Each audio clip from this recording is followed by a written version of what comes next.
Persona, the gaming politician, politicking for the come up. Division and vision require precision, decision that gotta be thought up. The potential is exponential, gamer credentials is what they brought us. Get caught up.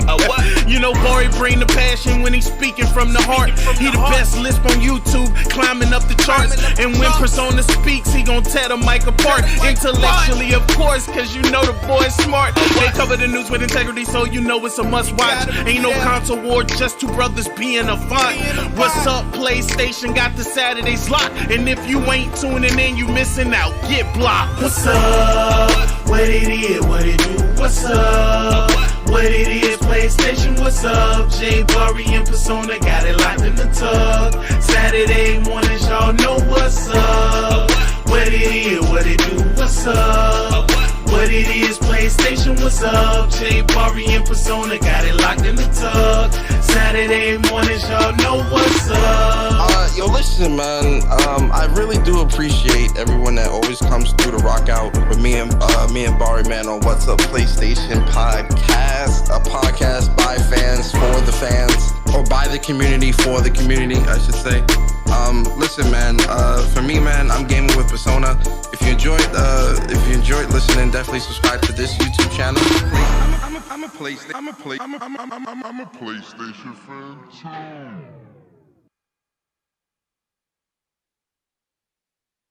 Yo, what's up everyone? What's up PlayStation Nation? You are now tuned in to the What's Up PlayStation podcast. What's up?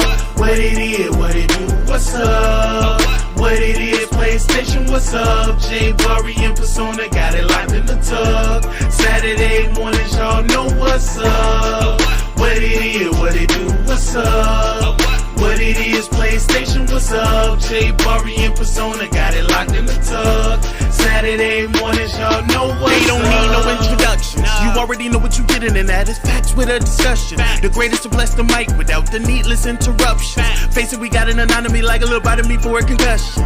You know what's up, man. I mean it when I seen it. I was proud of these brothers. They entertain the people every week without cussing. And you don't ever hear the drama. They keep it clean on the podcast.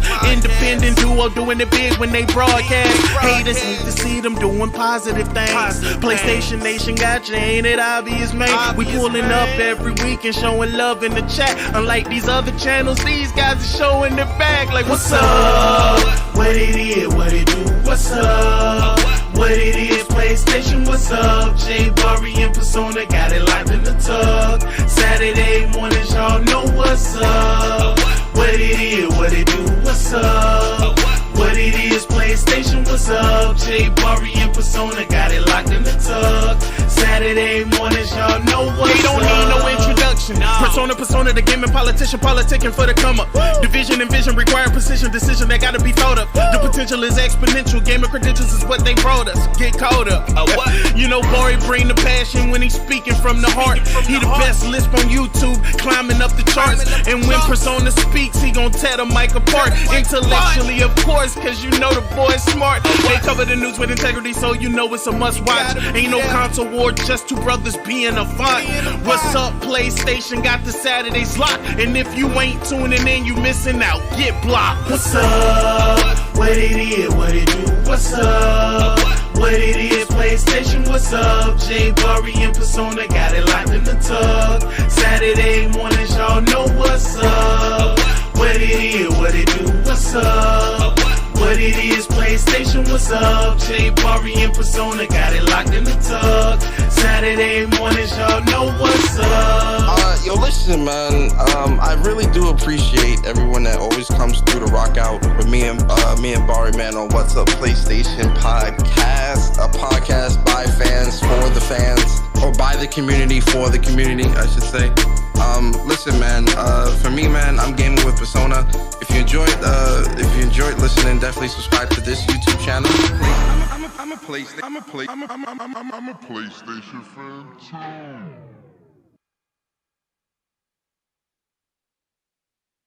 Yo, what's up everyone? What's up PlayStation Nation? You are now tuned in to the What's Up PlayStation podcast. What's up? What it is, what it do? What's up? What it is, PlayStation, what's up? Jay Bari and Persona got it locked in the tug. Saturday mornings, y'all know what's up. What it is, what it do, what's up?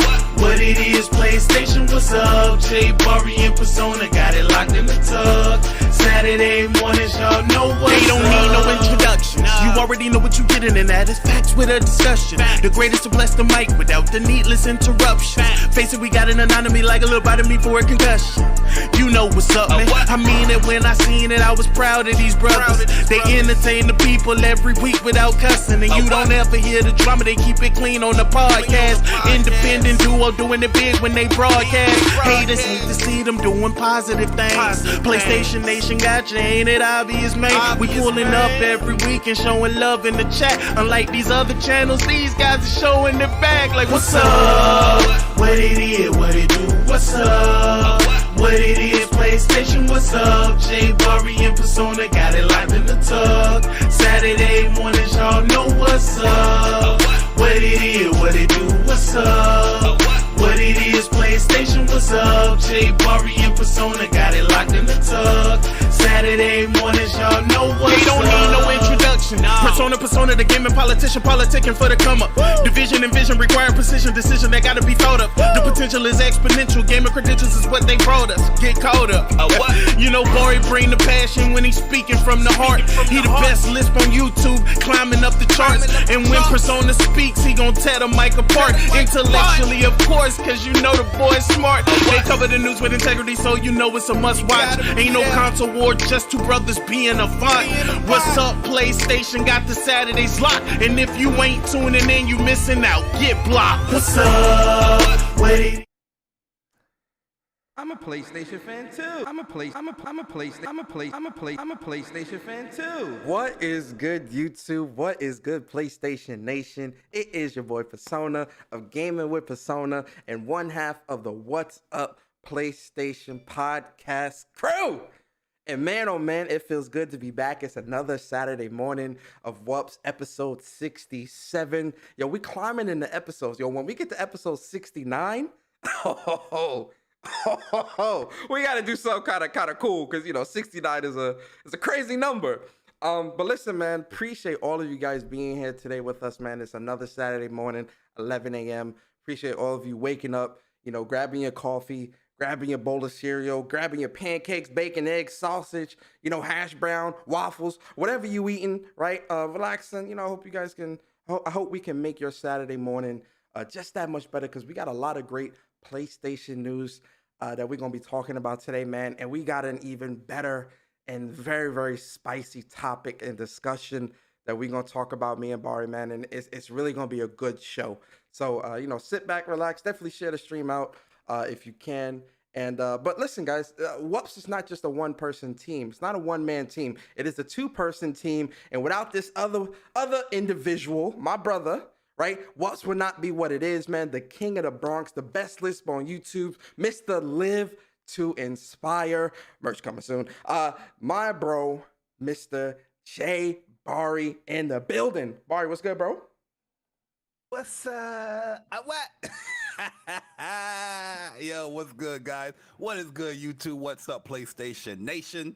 Welcome to another episode of What's Up PlayStation Podcast, man. Yo, Persona, we got the news ready, right? We got the topics ready. We got everything ready, and guys, I'm telling you, this show is gonna be a good one. Normally, I wouldn't tell you guys to hit the like button. You know, before we start getting into the topics and the talk and all that stuff, I usually let that simmer a little bit, let it linger, let it cook up, and then I'm like, yo, guys, you enjoying this? Hit the like button. But I'm telling you guys, hit the like button right now because it's gonna be a good one. But yo, I'm chilling, man. You know, it's all, you know, Saturday morning with my bro Persona, man. I turned on my foot massager Persona. I'm sorry, my feet feeling good right now. You know. Hey, yo, real talk. I'm gonna buy like some of that massage equipment that you be using. Yo, listen, get you that cloud foot massager. Sometimes you just need it, man. You be walking all day, you be running around the streets all day and all that stuff. Sometimes you just want to sit down in your chair, play a video game, and get your feet massaged at the same goddamn time. You know what I mean? Hey, listen. But yo, Episode 67, 69 is coming up. Persona episode 69 is going to be a very sexy podcast. Absolutely. That's going to be the podcast where we're going to be playing Uncharted, the Legacy Edition. What's it called? Uncharted Legacy Collection. Yeah, the Uncharted. You know what we're talking about? The PlayStation 5 version of Uncharted 4 and Lost Legacy. So yeah, it's going to be a sexier, beautiful looking game. You know, we're going to talk about it, man. I might say a few words. A sexier. You said sexier because it sounded like you said sexier. I'm like, huh? Yeah, sexier. Legacy of Thieves. Hey, there we shout go. out There we go. Legacy. Oh yeah, Legacy. I don't know why of that Thieves. slipped me. But welcome guys. I appreciate everybody. Persona appreciate everybody in the chat.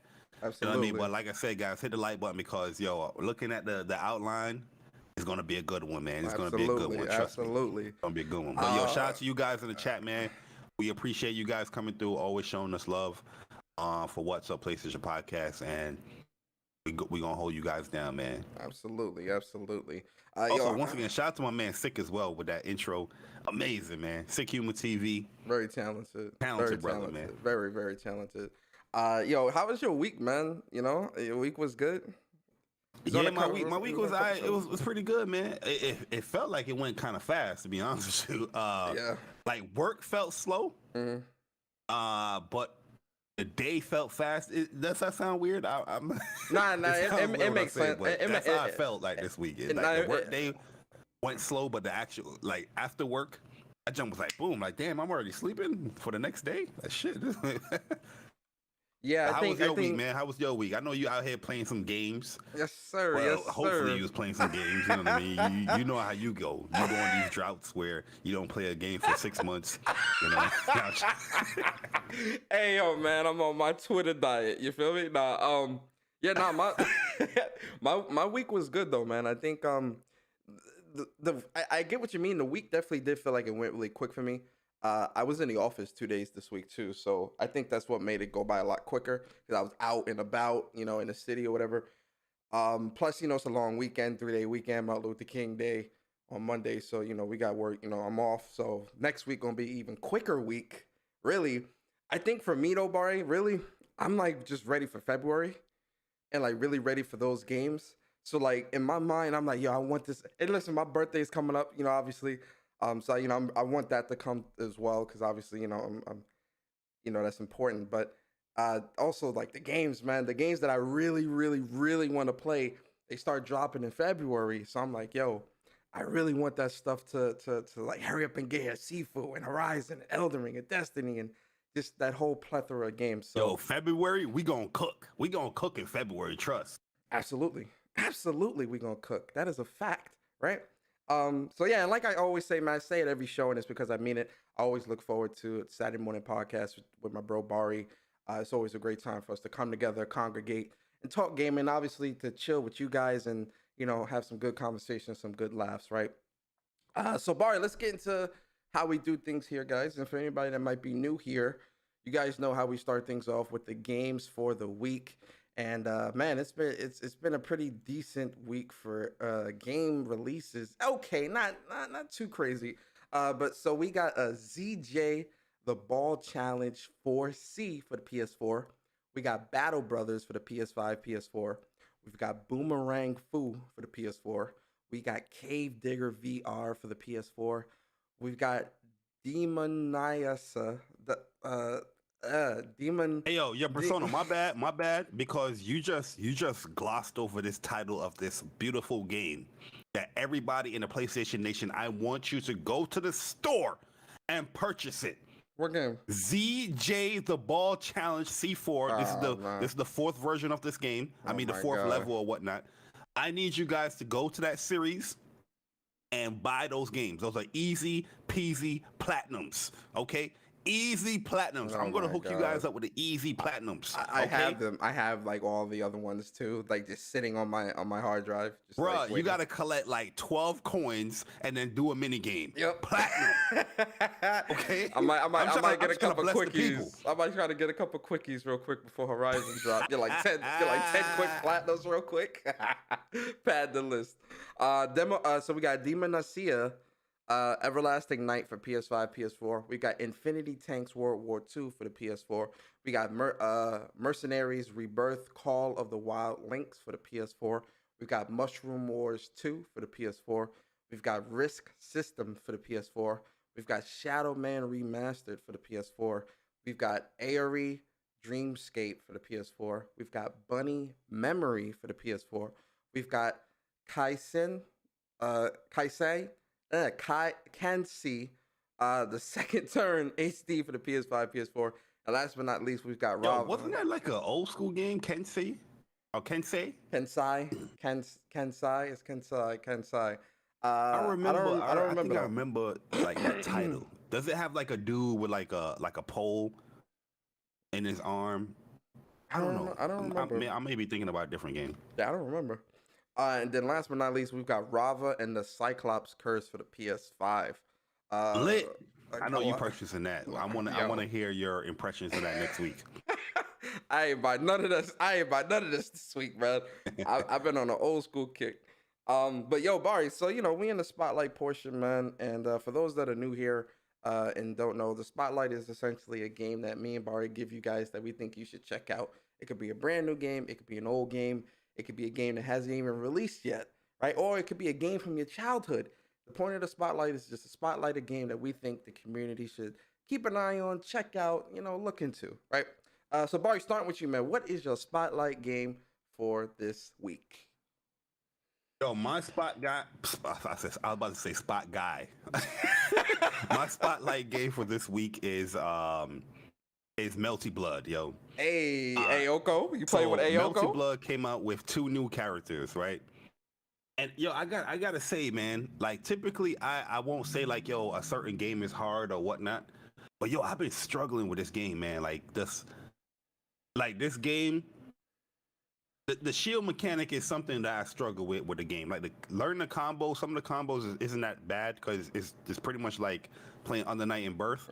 But when I do learn something in this game, it's like I feel like I beat a Souls game or something. You know what I mean? Like, yo, bro, I was because the new character, Ayoko. Her name is Aiko, right? Yep. She just came out, and I learned like a combo with her. I'm like, yo, I was doing this combo for like about an hour and a half, 2 hours, bro. No lie. And when I finally like did it, yo, I had to sit back on my chair. I was like, yo, I did, because I wasn't leaving until like I accomplished it, yo. Yeah. And I was just like, yo, this game, I really want to dive in and learn this game, man, because yo, when I learn certain things and I go online, like I would get a win here and there, but sometimes when you get like 2 wins in a row and you play somebody that like really plays the game, it's like, oh, okay. Yeah, it's like, see, I don't have that set up right where I can protect myself against the shield and all that stuff. But it's a really dope game, man, that I think a lot of people overlook. I'll be honest with you, it is not an easy game to just pick up and learn, in my personal opinion. But it is a fun game. I think it's well worth it. Do you think if you sit down and like learn the game? And that new character, Ayoko, she is fire. She's dope. Do you think it's harder to? Do you think like which fighting mechanic system do you think is harder to kind of grasp and master? Melty Blood's fighting system with the shield and the parry system, or Guilty Gear's with the Roman cancel system? Oh no, Melty Blood for sure. Cause Melty Blood will fuck up a lot of your setups if you don't, if you don't anticipate that shield. Because the shield is not only just the shield to block, you can shield and counter. And it becomes like a back and forth game where you just shield and counter, shield and counter, shield and counter. But you have to pretty much like Guilty Gear. You can bait people with their shields and stuff. But it's just me processing all this stuff that you learn, like learn the character and the setup and all that stuff. Then on top of that, you got to layer with, you got to also anticipate the shield. You know what I mean? So it's not just one little layer here, it's another layer. Like Guilty Gear, the Roman cancels, great mechanic, but I feel like people can grasp that much quicker than, if you haven't played Melty Blood and that shield shit. You'll be like, what the hell? Yeah, Melty Blood is definitely very difficult. I am going to get on there and try out Ayoko, because when I seen her trailer, I was like, yo, this chick is like really dope, man. Like the way she fights is like really cool. So I'm probably going to get on there this weekend and try her out and see how she is. But Multiplayer's difficult, man. It's it's very difficult. Yeah, like the if you play Under Night in Birth, the combos are very similar to that. But like I say, it's just that extra layer. But you know what I mean? Obviously, you know, you're gonna learn it. You know, you're gonna learn the game. But it's just taking me a while. But I am having fun like playing the game. That's why I think it's pretty good to recommend for anybody that's trying to get into it. Yeah, the characters are pretty dope. But it's gonna take you a while. But it's gonna feel like a great accomplishment. Because I promise you, bro. Like 2 hours, I was trying to do this combo, yo. And when I finally landed it, you know what I mean? I was like, yo, can I do it again?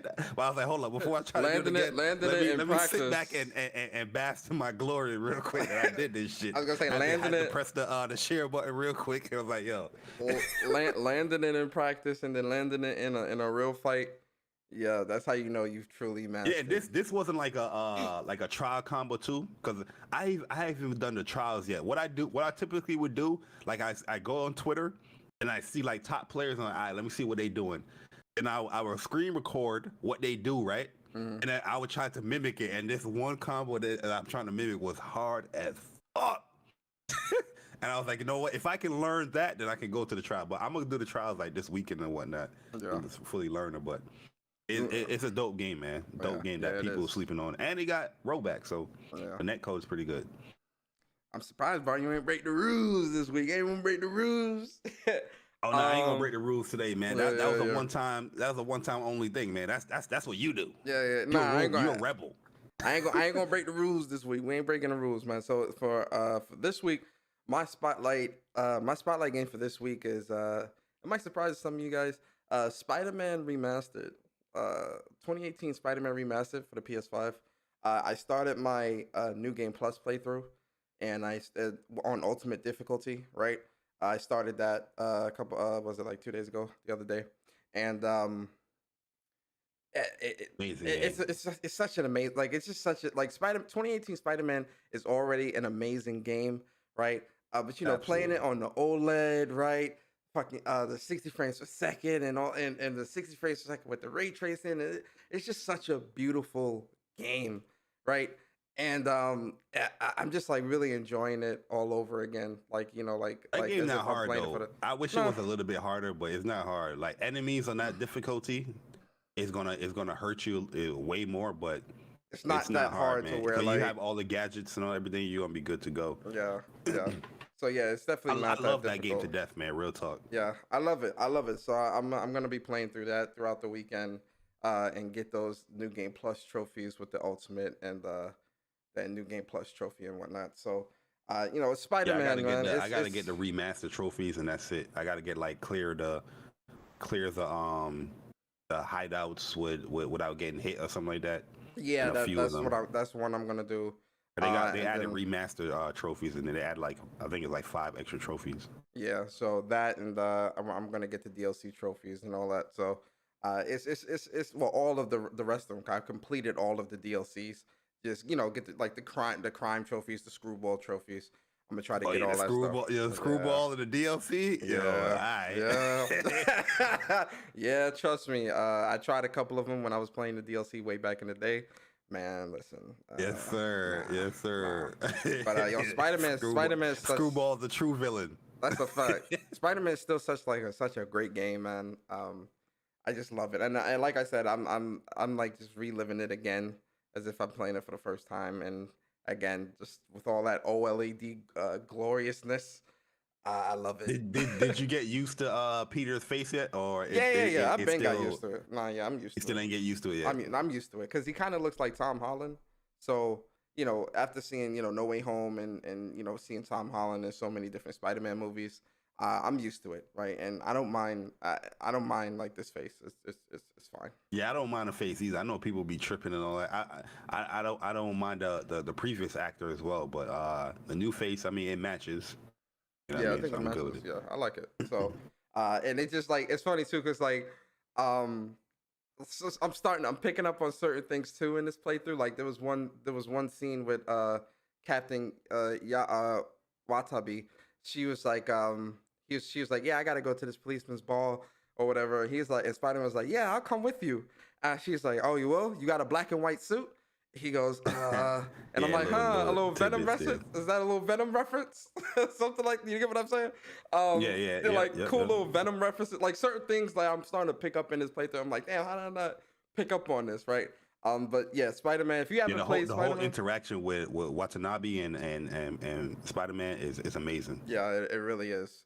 If you haven't played Spider-Man Remastered on the PS5 yet, definitely play that. Like you will not be disappointed. The swinging is good. It's crazy too, because like when you look at the swinging in Miles Morales, the Miles Morales swinging is definitely best. It's the best because they definitely refined and perfected what they built into 2018. But 2018 swinging with Peter and is definitely high quality, and it's still very good, right?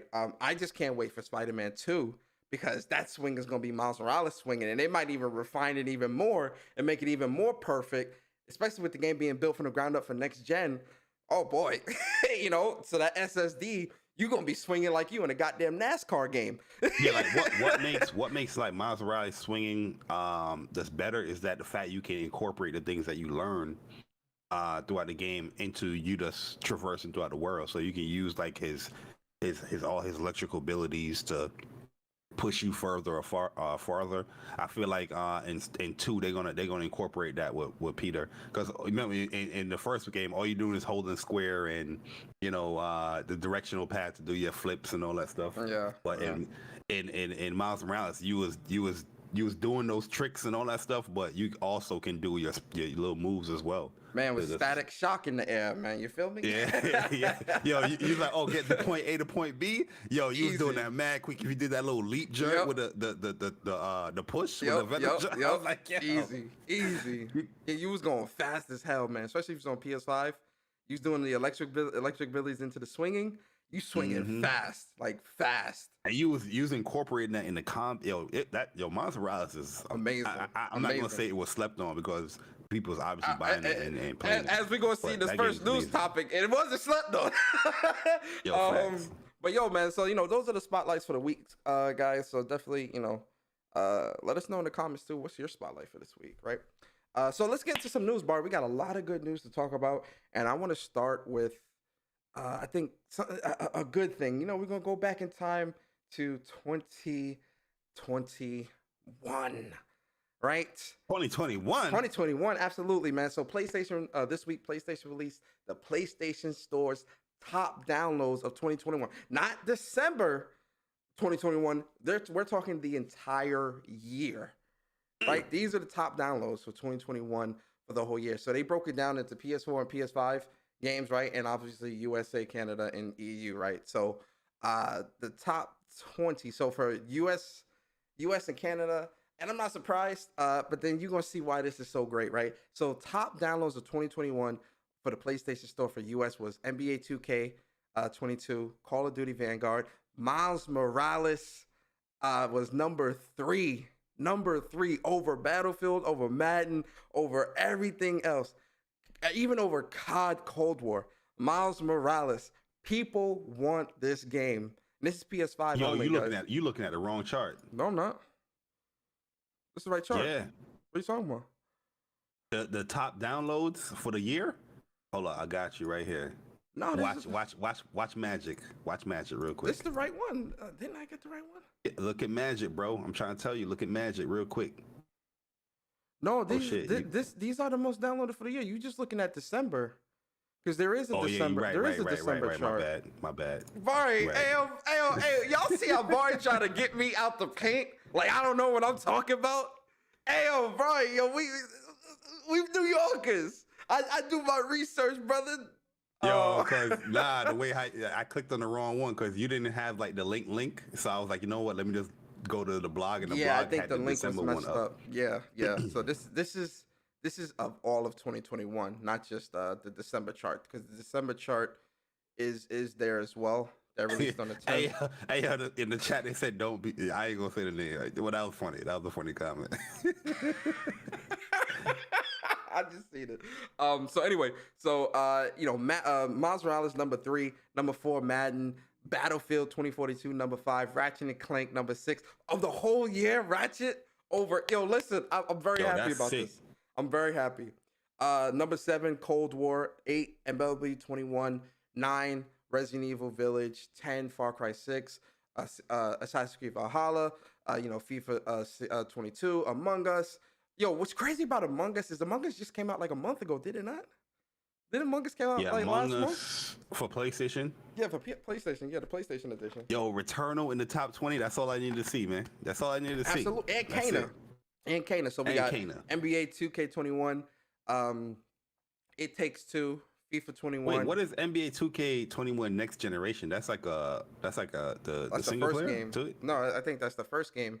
The game that came out in 2020 when the next gen consoles came out. Okay, my bad. I'm tripping. I don't know why they titled it Next Gen. Whatever. FIFA 21, Deathloop, Returnal, and Kana Bridge of Spirits. So all the big PlayStation exclusives are in the top 20. People are buying these games. Kana, Returnal, Ratchet and Clank, Miles Morales, Deathloop. They're all there. Bari, talk to me, man. Like, what's your thoughts about this? Yeah, I mean, it's no surprise you got the typical games in there. Like, we know, like, the Call of Duties, the NBA 2Ks. MLB is always going to be a top-selling game as well for PlayStation. That's number 8. Resident Evil Village, I thought that was going to be a little bit higher as well, but, you know, that's also a great game that came out. Like, typically, all the games that people really like Far Cry, I wasn't surprised about that. Far Cry pretty much sells well, and Assassin's Creed, regardless of how I feel about it, like, people love Assassin's Creed, you know what I mean? So I'm not really surprised. With the top 10, I'm not surprised. Like, I always thought that Ratchet was going to be the top 10. Miles Morales, of course, is going to be the top 10. But when I go to, like, the 11, the 12, the, you know, down under, that's when I start looking for the other ones, like the Returnals, you know, Kana is in there, which is a great. Where's Destruction Austin? I'm just Hey, let me chill. But yo, Deathloop up there. Deathloop up there. MK11, MK11 is always gonna sell. I think this is when they put the PS5 version out last year. I think around the summertime or something like that. So I think that's why MK is on this list. That's for the PS5 version. What's good to see as well is not only the US side of things. Like when you look over to the right and you see the UK or the European side of things, it's not too much different. Like, you have games in different places, like obviously FIFA up there and all that stuff, but you see the common games in there as well. Like, there's other games that you don't see in the US side. Like, you don't see Rainbow Six Siege, what you call it, Siege. They got both FIFAs in there. Diablo Battlefield in the same spot. So Battlefield's selling good too. Grand Theft Auto in there, Diablo, you know what I mean? But you still see the same type of similar games. Returnal's not here in the UK. I'm kind of sad. Yeah, my UK man's them. Yeah, they wilding on that, man. I need you guys to go and buy Returnal. Thank you. But Kana's there. Miles Morales is there. Ratchet and Clank is there. It's just the only thing that hurt me a little bit, to be honest, is that I didn't see Tales of Arise in the top. Yo, bro, listen. I agree. But more people are buying that game though. But yeah, I think after the Game Awards, it brought some shine to it. But I'm very saddened by that as well, man. Like, Tales of Arise is such a good game, and it's such a different experience compared to other Tales of Arise games. Like, it deserves fresh eyes. It deserves a look. It deserves a playthrough. That story is amazing. I definitely feel the same way. Where is Tales? Right? And then the PS4, I don't know. You want to go through the PS4 list? Oh, then they got the PSVR? Absolutely not. Damn. No disrespect to the PlayStation 4. I love my PlayStation 4. It's sitting right next to me. Absolutely. But we're moving on. Yes, sir. Yeah, we can look at VR, though. Yeah, the VR. You see what's in VR? Yeah, you see the VRs VR one? is... So for US Beat VR, Saber, yeah, I'm not surprised by Beat Saber. Well, Beat Saber that is super popular. Is also free. It was one of those free games for the VR during that whole stay at home play shit. So Beat Saber, Job Simulator, Shot Hot, Super Hot VR, Gorn, Sword. Yo, the same top 3. Yeah, because that was that regions. free. I think stay at home play something. I forgot what it was called. Creed, Rise to Glory, Vader Immortal, a Star Wars VR series. Yo, I have that. I haven't booted that game up, yo. The Vader game. Yeah, The Walking Dead, Saints and Sinners, Rick and Morty, Virtual Reality, and The Walking Dead Onslaught. Okay, shout out to UK. They got Astrobot up in there. Rescue Mission, amazing game in my top 5 VR games. Yeah, UK out here, they showing up for the VR, bruh. They even put free to play up there. Yeah, what's free the to point play. of putting the free? Like, what's the most played free to play? Well, obviously Fortnite. Oh, downloaded. Yeah, most downloaded, right? So Fortnite, obviously Fortnite's top. Pause, and you know the top 3 is Fortnite for both UK and US. Fortnite, Call of Duty Warzone, and Rocket League. Now Rocket League and Warzone up there. Yeah, yo, Okay. That's the poor man's Halo. That's poor man's Halo, bro. Absolutely, split games up there. It's Apex Legends, Genshin Impact, Destiny 2, Rec Room, Brawlhalla, Rogue Company, eFootball for UK, Genshin Impact, Yo, Apex I'm surprised Legends. Rec Room is in there. Rec Room is like a VR game. It is. What is it? What is it though? Like, It's just a whole bunch of like mini games and stuff that you can do. I'm good. Brawlhalla, Destiny 2. Yo, shout out to Destiny 2. People are playing my game as they should, man. Destiny 2 is such an amazing game. Yeah, that's one game that you're always gonna get like matches regardless. Yeah, Destiny 2, absolutely. People's gonna continue to play that. Absolutely. So yeah, guys, listen, man. People on PlayStation are buying games. I think it's a good thing to see that a lot of people are buying the PlayStation exclusives as well, especially when we look at PlayStation 5. That's a good look, man. That's a good look. So shout out to PlayStation 2021. I think 2022 is definitely going to be, just quick predictions, Bari. I think 2022, obviously once we get to 2023, that 2022 PlayStation Store chart list, Elden Ring, God of War, Final Fantasy 16, if that releases this year, Horizon, right? CODs, all that type of stuff. That's definitely. Yeah, those are definitely gonna be top 5. Like who's fighting for that number 1 spot in February? It's gonna be interesting. I think that number 1 spot for February, as much as I want it to be Horizon, I think it's gonna be Elden Ring. Nah, I think Horizon gonna outsell Elden Ring, but I feel like that the Witch Queen is going to be the one because it's a game that everybody already have access to, but just all you're doing is buying the expansion, which is is already a big game. Absolutely. But I'm looking forward to Horizon being number 1 up there because I think a lot of people really like Aloy, and if you have a PlayStation 5 or if you're just a PlayStation fan in general. I think majority of the people is going to be anticipating Horizon. Not saying that they're not anticipating the Elden Ring, but majority of the people is going to be anticipating that more so than Elden Ring. Absolutely.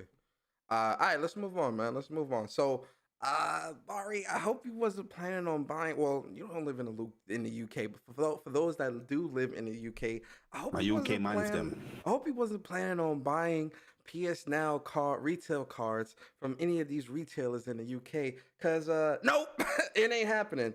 So Sony has pulled or will be pulling all PlayStation Now retail cards from UK retailers. A couple weeks back, they did pull all the cards from American retailers for PS Now. So this is kind of this news is definitely giving some validity to this whole Spartacus thing and how Sony might be ramping up and preparing to drop that big announcement about the leaked information about Spartacus and how they're consolidating the PlayStation Plus and PlayStation Now services into a tiered type of situation. Bari, what's your thoughts on this? From what I'm hearing, especially after this article, came about, that they were already doing this in the U.S. Like they were pulling, a couple weeks ago the cards, they did it. From stores and retailers like that. So pretty much everything is kind of like lining up when it comes to this whole, Spartacus rumor, and then we see, the other news article we're going to talk about with Mark Cerny and his patent. Everything is just lining up in place to have a special announcement for a new service or whatnot, or a revamped service. 'Cause I don't think they're getting rid of PlayStation Now. They're just revamping it. But me personally, if they are removing the old card, obviously going to have a new cards or whatnot. If they're removing that, just so they can replace the new service or the new revamped service that they're going to announce. That's cool. But typically what PlayStation is doing when it comes to removal of like these digital, cards or whatnot from these retail stores, like they did that with their games. Like you can't buy digital games like either. voucher codes, or you can't buy like a card of the game in any of these stores. They pulled that years ago, which was annoying, especially if you do like a lot of giveaways and whatnot. It was super annoying. It was good for them because if you wanted to buy anything like digital wise, you got to go to their store. But it was annoying. Like, say we're doing a giveaway here, we want to give away Horizon Forbidden West. We can't buy a code for Horizon Forbidden West like we could back in the day. We have to buy like a $70 gift card, a PlayStation PSN gift card. Yeah. So, but hopefully they whatever the service is called, the Project Spartacus stuff, they have those cards, the newly ones put into the retail stores so people can buy. I just think it's just a better thing overall. But we'll see. Yeah, we'll definitely see with them, because they be pulling that shit and say, listen, yo, we gonna buy our store. You want PS Now? Come to PlayStation store, and that is where you're gonna get your PS Now. But we'll see. We'll definitely see. Yeah, I think I agree. I do definitely think that when it comes to how PlayStation has been moving, you could definitely tell that they're definitely trying to like going back to their games. They want to funnel everybody to their store because that's more money in their pocket, which I get, right? But it's that convenience factor, taking away options from gamers and stuff like that. And then again, the giveaways. If you were around during the TOA days, those giveaways were they were amazing. Squeezy, they were amazing. Now it's hard. Yeah, it was crazy. Now you could really only do PSN cards. So I agree with Corey in the chat too, Persona, man. He said they need to have that gifting option ASAP. Yeah, like it's funny because on like the browser it says like add to like your wish list and whatnot, like, but you can't really do nothing with that other than you get a notification that this game is available. Yeah, like, you gotta up that a little bit. I don't know what's taking so long with gifting either, because if they had something like that around now where like you could gift, like, so say Bari, Bari, I want to gift you Horizon Forbidden West for your birthday or something like that, right? Mm-hmm. Can't do that. Like, I can't, like, there's nothing like that. And it's like, with PlayStation, if they add something like that in, I really do think like sales is already good for their games, but I just feel like that something like that would just boom, man. Like, it would just like really, really, really take off, man. So like, PlayStation, and I'm pretty sure they hear the people who are asking for that, and that's probably something that's in the pipeline down the line, especially now that we've got PlayStation 5 and they actually integrated the PlayStation Store into the actual UX and the design of the overall UX and OS of the system.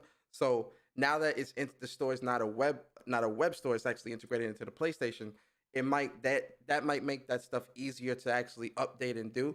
So we might see that in a patch at some point, or an update to the system at some point, hopefully, right? And if we don't, PlayStation is an L, right? But listen, we're gonna have to see with the whole PlayStation card stuff, because one thing about PlayStation that I've noticed as of late is that we may think is one thing and it ends up being something totally different, right? So them pulling the cards, that might, again, I agree with you, Bari. They're definitely trying to just funnel people to PlayStation Store itself to get that to just get rid of that middleman, man. Yeah, but but that's a good point too, right? Like, having to manufacture cards, like paper cards and all, that's wasting research when all that stuff is digital, just so you could scratch off some stuff to get a code. I mean, like, realistically speaking, like, right? Because if you're gonna buy it digitally anyway, you just go to the store and buy it yourself. But you just buy it from that store directly. So I don't know. It's weird. It's weird. But to stay in the realm of backwards compatibility, since you brought up Mark Cerny, the great Mark Cerny. Like a Mark Cerny. Yo, shout out to Sick. Yo, Sick got a lot of good songs that, like, that boy is a prophet, man. He's seen it. Yo, shout out to Sick. This isn't a new patent per se. My understanding, this is an update to an already existing patent to kind of flesh out whatever it is that they're doing when it comes to backwards compatibility. But the backwards compatibility patent. So this comes from Sean, right? And Sean is let me see. He pretty much, so essentially what it is backwards compatibility through the use of spoof clock and fine grained frequency control. So the technical jargon for this, to kind of, shout out to this article, to the writer, he kind of broke this down. So he says, to spare you the technical talk in its entirety, it essentially explains how an application designed for the current version of a system runs at the system's standard clock frequency. So PS5 games can run at PS5's frequencies, while PS3 games run at PS3 clock frequencies. Sony intends to introduce a spoof clock, which would return a number that corresponds to the frequency of the less powerful console, tricking the PlayStation 5 into accepting older games. Yo, that's amazing. That sounds like crazy, right? When it comes to, like, Bari, what is your thought? Like, when you hear something like that, what's your thoughts, man? Like, how you feel about this? Yeah, like this was something that Cerny brought up in his speech when he was talking about the PlayStation 5. It was like how they had to test these games like for backwards compatibility. He was mostly talking about like PlayStation 4 games, and the PlayStation 5 is just so much stronger that you got to test the game, because now the game is going to be running faster than as expected to be. So you got to make sure everything is running right, everything is synced up right, so you have a smooth experience with the game, instead of the game running, whatever, however it is. But yeah, this is something that was mentioned, and it's cool to see that they're working on like a way to incorporate all that backwards compatibility stuff, because even in that same speech, they had the little diagram up as far as when it comes to the PlayStation 5 and then the whole PlayStation 3 space and the 4 space and all that stuff, and there was like a little space at the bottom for anything else, you know what I mean? So I'm all for it. I'm definitely all for it when it comes to the whole backwards compatibility. Am I going to be in the backwards compatibility space and all that stuff all day, every day? Not really, but it's just cool. What I think they should do as well, if this get implemented to the PlayStation 5 and whatnot, it will be cool if they live up their promise with the PlayStation Now and incorporate trophies inside the PS1 and PS2 games. I feel like that's going to be a lot of work, bro. Like, I know it'll be a lot of work. In regards to them honoring their promise, like if they promise this, I definitely think, that definitely honor your promise, right? You never want to go back on your word, because, your word is like the only thing you have. But I think, on the other side of me, I'm just like, bruh, putting all this shit, all this energy into like these old ass, like, PS1 games with Ico or not Ico, Gex or Legend of Dragoon. I'm just like, yo, bro, like, I would much rather that in just a remake and have some trophies just dedicated to that. I don't know, man. I just feel like, I just feel like that feels like a lot of. I think the remake and all that stuff will cost more money. The fact that now you have these implementations where you can have the game running on like a PlayStation 5, all you really doing is pretty much adding like the trophy. I don't know how you're going to do the whole trophy stuff, but I'm pretty sure it's going to cost less. There needs to be something a lot in the code, because there's going to be a lot of games to add it to, but it will cost less than creating a whole. Well, this is the fancy, thing. You would have to remake. You would have to. You would have to go into the like, it has to be something written in the code where if you do something specific in the game, it triggers the say, oh, this is what a trophy, what requires to get a trophy, and you get the ding or whatever. I don't know. I just feel like, all I'm saying, if they can do this with a play, we know that if they can do this when it comes to the whole backwards compatibility and tricking the system to run at a certain clock frequency and all that stuff and synchronizing the game with the stronger hardware, they can figure it out, the trophy stuff. I'm sure they can. This is my thing, cool. I think, why this is such a good thing too, Bari, because I think this is also gonna, if this is how we truly think it's gonna be, where if there's spoof clocking, where they're tricking the system to think that this is, it's running at this frequency, blah blah blah. I think this also might open up the floodgates to be able to actually download the games. So if they put everything into PlayStation Now, right? And now you don't have to just play them streaming. You'll be able to download and actually play them. You get what I'm saying? If this spoof clocking works the way we hope it does, that's gonna open that floodgates to be able to like, yo, you can either stream or download everything when it comes to PS1 to PS4 or PS5 at some point in PS Now. I that's a good thing. Yo, and Chris is right about that too. Chris Righteous in the chat. They was working on a patent. Well, they had a patent for like adding trophies to older games. Yeah, I remember something like that as well. Because like I said, originally that was promised. I remember going to PlayStation Experience 2015. They had a whole like PS Now booth, and I was talking to a lot of people over there.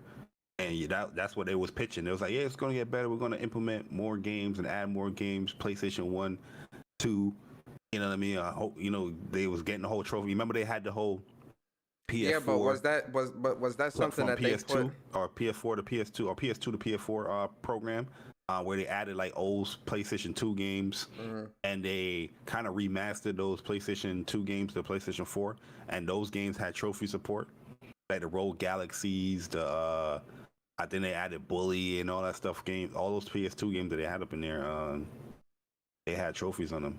Yeah, we'll see. We'll see what happens. Yo, shout out to Viper Reap real quick, man. With the $5 super chat, he says several if-then statements added to the code shouldn't be a problem for trophies, especially since calculations can be done faster these days. I mean, yeah, because everything's being made through Python. If they're using Python or even if they're using C+ or whatever coding they're using, it's definitely a lot easier, and they can automate a lot of that code. So it could be done. I agree. Shout out to Andre Clay, man. He says, "Sup, PlayStation Nation? Jim Ryan got you out here buying PS4. So much for we believe in generations. You hate to see it." Yeah, we're gonna talk about that, Andre, at some point. Yeah, this guy is funny. Yeah, he mad at Randall. Like what? Like, no one's even talking about that right now. Like, I don't get that. Yeah, shout out to my man Andrew Clay, man. Real facts. All right, so let's move on, man. Shout out to the backwards compatibility. At the end of the day, this is cool to see, and I'm definitely going to try it out whenever it does become available. But barring, me, my focus is new games. Yeah, the back compat stuff we gonna foot dip. I ain't gonna lie to you. It depends on the certain game though. You know what I mean? But definitely majority of them I'm gonna foot dip and go back to the newer game. But Facts. You know what I mean? It's just a cool thing to have there. Yep, I agree. All right, so let's move on. Yo, listen, Twisted Metal. You care about Twisted Metal, Barry? Yo, listen, man. I was on Mooch's podcast yesterday. And I told people don't pull my PlayStation card away from me. But like I've played the Twisted Metal games back in the day, but I was never really like the super hardcore, I want Twisted Metal to return type of dude. You know what I mean? Like I respect the franchise and what it does. Like if it does return, cool. But I wasn't like, an advocate for it. So like seeing the new Twisted Metal news, like, them switching developers and all that stuff. It's gonna be fire. I'm just like, okay. I will see. Well, what it's happens, a rumor. It's a rumor. When the game actually is being presented to us, you know what I mean? But right now, I'm just like, I can't really get excited or be happy because I'm not really the biggest. I'm not a big like Twisted Metal fan. You know what I mean? Yeah, it's a rumor. It's not really set in stone, but I think this is fairly true. I definitely think this is true. Yo, I that would be dope like right there Twisted if Metal like. Say it gets announced to like PlayStation VR 2, and I'll be more and more excited because now like I'm actually in that driver's seat. You know what I mean? We doing all that crazy stuff. You know what I mean? Yeah. That Twisted Metal does, but I don't know. I just not feel saying like I don't like Twisted Metal. It's just like I'm not like somebody like Twisted Metal. I felt like the games were fun back in the day and all that, but I'm not like the biggest. This needs to return. I feel like Twisted Metal it's a great series. I would probably play. I played the one on PS1, PS2, and PS1. I don't know. Like I'm not really clamoring for this. Like this isn't a game that I would like be like. So if PlayStation was to say, hey, we could bring back three of any three of old school franchises that we used to make back in the day. what would you pick? I wouldn't pick Twisted Metal.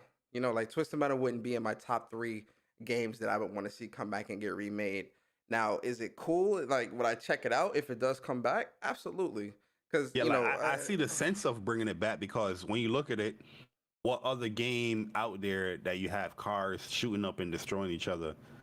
You know what I mean? There's no other game like that in the genre. So if PlayStation was to like really come back and bring it back, like you're bringing that genre back into it where it can attract a lot of people. But for me personally, I'm not like the biggest guy. Yo, Chuck is stupid, yo. If a car has blonde hair, blue eyes, Bari would love Twisted Metal. Hey yo, man, let me live, bruh. Hey yo, that's funny. I like certain characters. You know what I mean? That's all. Oh my god. Hey, your Persona's reading it too, man. Your Persona, you see fault. what I'm saying? It's always the people next to you, man. My fault. You see what I'm saying? My fault. It was just like instinct to read it out. That's the payback for the goth joke. Hey yo. So I mean, listen. I think. But here's the other question, Bari. Do you think Fire Sprite is capable of making a true to form Twisted Metal game? Yeah. You know. From what I'm hearing is that the person from Lucid Games is still the head of like this project with Twisted Metal. So yeah, they changed developers as far as when it comes to Lucid Games to Fire Sprite, but the creative director or whatnot is still like in charge because he's now on Fire Sprite. Okay. And from what I heard, Fire Sprite got a lot of people that they did like the MotorStorm games and whatnot. So Yeah. I'm not too confident with that, what I'm saying, but I'm just saying that this is what I'm hearing. Yeah. What I'm hearing. I mean, you know what? I'm saying this now, and then when I see the game, if it's spectacular enough, I might get hyped and be like, "Yo, I can't wait to play this." Real talk, because when you don't really have a visual to really go with what you talk about, you kind of just like you're very dismissive. And right now, I'm dismissive of Twisted Metal. It's just like it is what it is, But if they show me a trailer or show me some gameplay, and the gameplay looks good, I reserve the right to change my mind and get hype on Twitter. Right now on this podcast, I'm telling you, I don't really care for this and it's not really up my alley. But if they show some gameplay and it looks really good, because guys, y'all know, Bari, if it looked good, you definitely gonna be like, yo, this looks good. I'm definitely gotta check this out. Yeah, facts. You feel me? So all I'm saying is that they had a game called Destruction All Stars. Yeah. I'm not saying that is a 1-to-1 like Twisted Metal, but the concept it's of destroying the other car is there, right? And people was like, "Oh, we don't want this." You telling me that all you have to do is add some guns and some rockets, and then people's gonna be like, "Yo, this game is a masterpiece." That's what I'm saying. Like, and because a lot of people didn't even want to play Destruction All Stars. Like, the community for that game dropped off fairly quickly. So for people to say, "Hey, yeah, if it's Twisted Metal, I'd definitely be all over that," and I'm like, "But you feel like driving around an arena?" Smashing into cars is mindless and a waste of time. So how does adding guns on top of a car, how does that make that better? I don't get it. I don't know. Listen, this community is very. It might make it better. Like I said, I had fun playing Twisted Metal back in the day, but I was never like somebody clamoring for it. But we'll see. You never know. We'll see. All right, let's move on. So Bari, let me ask you a question, right? Be honest. If you had to choose which I forgot what they call them in Attack on Titan, the slayers that slay the Titans. What they're called again? What are they called? What's the battalion called? Attack on Titans. Yeah. I mean, they had 3 different groups. The Survey Corps. The Survey Corps. The Survey Corps. Which Survey Corps character would you be if you could be any of the characters in Attack on Titan? Which character would you be? This is the tough one because my man Captain Levy, he's a beast. Or Levi, however you want to pronounce his name. But Mikasa, that's my girl, man. Well, you said Captain Levi, Bari, or Levy, and I'm glad you said that. Because you can actually be Captain Levi in Call of Duty Vanguard. Yo, so You going too far now, Persona. Yo, or you can come close to it. You can cosplay. Let me switch that up. You can cosplay. This is a Twitter cosplay right here. You can cosplay as Captain Levi in Call of Duty Vanguard. So there's a mid-season update for COD Vanguard happening. The update dropped January 11th. The actual when this is available is January 20th, so next week, right? And so you get a cup now. It's called the Levi Edition, the Tracer Pack Attack on Titan Levi Edition, and Hey, yo, Persona's out here defending it too, man. I saw the tweets. What you mean? I couldn't retweet it, brother. I'm sorry. I couldn't retweet it. I was just saying that, yo, it's a costume. It's not a skin. It's a costume, man. Look at it. I saw my man Persona out here defending it, yo. I was about to say something. I was like, no, let me fall back. He a grown man. He out here doing his thing.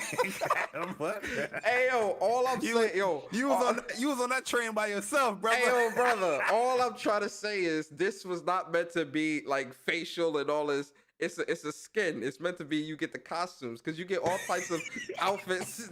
You get all types of outfits and stuff in Call of Duty already. So now you get the Attack on Titan outfit and costume. That's what this is. So you get to cosplay Captain Levi in Call of Duty Vanguard with Daniel Yatsu, which is the Japanese soldier and operator in Call of Duty Vanguard. So you get to wear. Now this is where I kind of like, because this is you gotta pay. This ain't free either. Like for people that think this is free, this ain't free. You gotta pay. You gotta pay for this, man. This is $20, Bari. And I'm like, I mean that's common. I'm not surprised by you gotta pay for it, but you get a lot of stuff with it though, because you get 3 blueprint guns, you get the costume, and you get something else too. Something else that you get, but one is a tracer pack and all that. Yeah, tracer pack and all that. Yo, Persona, listen, yo. I don't want to come off as like a rant or I'm raging, but I'm all for like guest appearances and like crossovers, but I'm all for it making sense. This shit makes no sense, bruh. What the fuck does Attack on Titan got to do with Call of Duty? You know what I mean? What does it have to do with World War II? With the swords, you know, like attacking people with it? No, they're gonna have me with a gun in my hand shooting. With the finisher, like as you see on the screen, you also get the finisher move, which is the sword. It's the sword finisher. So what you see on the screen is what the finisher is, brother. How many? Nobody's running around doing finishing moves all day in COD, especially in this COD where you can just die in like 2 bullets. You ain't gonna get that shit off. I know that. You know, like I'm all for the crossovers. Like the outfit and stuff look cool because you know it does have the Attack on Titan look and all that stuff. I think they nailed that, but the character look off. You know what I mean? That's not Captain Levi, and it just doesn't make any sense. That's like Call of Duty, like, oh, just because biking is going to get announced, you can have a biking skin. Would that make any sense? I mean, you know what I mean? Like, it don't make no sense. They just know, like, oh, Attack on Titan, oh, it's very popular. Season is coming out. You know, people already read the manga, and now, you know, all the episodes is coming out, catching up to the manga and all that. Oh, let's capitalize on this. We're Call of Duty. Like, yo, make the crossover or the guest appearance make sense. Like, how would it work? My whole thing, the thing that like really irks me is that they're making this operator specific instead of just making the costume be available for all the operators. Be Asian. No, that's why. I get that. I understand that, but I'm just like, you know, why not just get a costume to I don't know. Like, if you just get a costume to everybody, I feel like that would have been.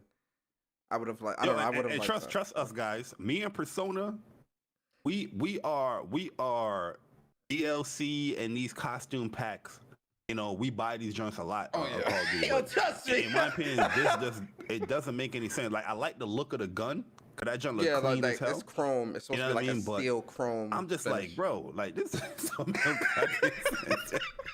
Yeah, I don't know. I mean, I feel some type of way. Like, what the hell? I feel some type of way, Bari. I'm not gonna lie to you, man. I feel some type of way just because I would have wanted it for Padvati. Padvati, that's my character, man. Shotgun chick. I would have loved this for her. Oh, you want the outfit on her? Yeah, I want the outfit on my girl Pavati, man. That's my chick, man. That's who I use, man. But you can use the guns though. The guns is not the locked guns. to the character. Yeah. So this $20, guys, which is this is standard for when they do packs like this. This is no surprise. This Historia SMG, that junk look fire. Mm-hmm. Are you the Type 100? That look fire. Yo, real talk. I haven't played Call of Duty in like a month. Like, I haven't touched the card in a month. I played it yesterday. I was trying to the patch notes and all that stuff. Like they kind of have to fix the fortify perk, because now you can throw like certain grenades and you won't for like you won't for damage them, especially if they have like a shield and have fortify perk. Shit crazy though. Like they buffed that a little too much. Yeah, I've been on Uncharted 4 multiplayer, man. It's still popping on there, man. And there's no bots, because none of that is in that type of game. It's just people, man. I'm finding matches quick. TDM matches quick, man. I love Uncharted multiplayer. But are you gonna pick this up? What the outfit? Yeah, you gonna pick this up?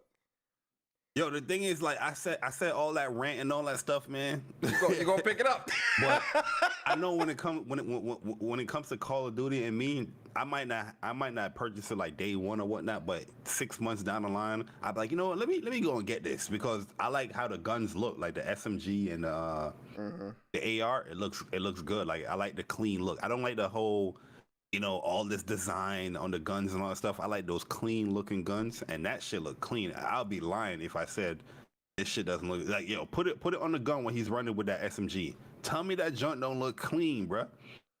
And if it's the only way for me to get this gun and this skin for this gun, then yeah, I'll purchase it. It's keeping it real, you know what I mean? No, I agree. Look at that, bro. I will purchase it. Persona. You tell me that junk don't look clean? The gun look good, man. The gun look good. It does. I'm not gonna cap. The gun looks really good. That looks like a really good Jump blueprint. Force slander in this chat. Yo, Jump Force is I will garbage. defend Jump Force till I die. Jump Force is garbage, though. I ain't gonna cap.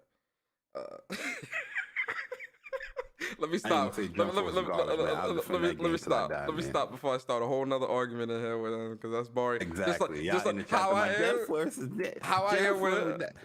with Destiny. Sticks and play me in that Jump Force real quick. Ayo, how I am with Destiny, that's how Bari is with Final Fantasy 7 and Jump Force. All right, let's my move. Rukia out here, man. My Ken shit, you know what I mean? Let's move on. All right, so now we about to talk about some good stuff, Bari. We about to get into the nitty gritty, as they would say. Hey, yo, listen. I just need you to apologize to the PlayStation Nation, to the community. What? For what? For you defending this this package over here in Call of Duty, brother. What you talking about? I'm not apologizing for defending nothing. What you mean? Bro, it's I a saw costume. you on Twitter, yeah, calling it's people a out costume. their names, talking about you stupid. No, I never did that. No, I didn't. No, I didn't. I didn't do that. I didn't call nobody out their names. I didn't do that. Nah, I'm joking. Yo, y'all see what Bari be doing, right? First this goth shit, now this, you trying to make me out to be this bully. I'm not no bully, man. You shouldn't have read Chuck's comment. Hey. Let me chill. Oh man. Yo, this is a bit of old news, because this was from last week, but I kind of just wanted to touch on it real quick, just because I love the first game for this game, right? I'm talking about Star Wars Jedi Fallen Order 2. Oh yes, give me this. So the rumor is, this is from Jeff Grubb. Shout out to Grubb. Shout out to Jeff Grubb, man, cool guy. He's essentially saying that Star Wars Jedi Fallen Order 2 release targets for fall 2022. KOTOR remake is targeted in 2023. I think that's definitely a given. But in terms of Star Wars Fallen Order, it's set to actually be announced before E3. So we might get an announcement within like these first 3 or 4 months right now. And then it's released in fall of this year. The reason why this makes me really happy is because I know they learned from this first game. And if you played the PS5 version of this game, when they put the updates out, that's 60 frames per second. It just so much smoother. So I feel like them making this new game, especially making it for the PS5 and the next gen consoles, I really do feel like this game is definitely going to be so much better load times, not as much bugs and stuff like that. Listen, Jedi Fallen Order 1 was such a great game. Bari, what's your thoughts? Yeah, this makes me pretty happy, man, to hear this. I didn't even see this, to be honest with you. But yo, Jedi Fallen Order Part 2, yes, I'm all for that. This year? Yeah. That, a lot of games. That's hard to believe that for a game that big to come out this year, but you know what I mean? Jeff could be right, because shout out to Jeff, he was on the show as well. I always thought like KOTOR was going to probably be like late 2023 or 2024. But yo, cause yeah, Mandalorian new season come out right this year. I think it drops the fall, like I think November. No, I think Kenobi drops this year. Kenobi. What? I think Kenobi, yeah. I'm all for Jedi Fallen Order 2. I love that game, bro. You already know the vibes. Like the map needs a little bit more work. I feel like the map could be a little bit confusing sometimes. I thought it was that cool map and what was they wanted to do as far as that Star sometimes. Wars essence, but they got to figure out a way to streamline it a little bit more. Combat, but, I thought the combat was good. It could be streamlined a little bit, like in terms of like how you flowed with the lightsaber. But I thought what they did with like you being able to use the single lightsaber or use the double-sided lightsaber like Darth Maul, I do think that was pretty cool. And then obviously the Force abilities, being able to stop the bullets and stop people in their tracks and stuff like that. Really, really good, really fun. It definitely had that Star Wars essence with that mix of Dark Souls, or like a Souls type of combat. You get what I'm saying? So yeah, like, I enjoy the combat a lot, to be honest with you. Yeah, I did. With Fallen Order, like my biggest issue with Fallen Order was like some of the bugs, of course. It crashed on me before, like on the PlayStation 4, like a lot. Thus the map could be streamlined a bit. Like I understood what it was going for. Like if you're a Star Wars fan, you can appreciate what they did with the map, but a lot of people coming into the game that's probably not inclined with Star Wars, or you know, you can't really read a map, you're gonna get confused with that map sometimes. But other than that, man, I thought Cal was a dope character too. And yeah, I mean, you can't end that game like that. Nah, you can't. Without continuing that, you know what I mean? You can't. It's definitely on point. So I'm really excited to see what they're coming out with this, man. I can't wait to see it because I know Respawn is gonna clean this up and just make it an even better experience. If this is like a next gen only game too, I hope this rumor is true. Yeah, I do as well. Like, Jeff Grubb, we gonna need a little talking, you know what I mean? Fine. Yeah, real talk. Like, we enjoyed the hell out of this game. I know a lot of people slandered it, but this game was fire, bro. All right, so and then this is just quick news, real quick, that we're gonna do real fast. So in gaming business acquisition news, Take-Two purchased Zynga, which is a mobile game company.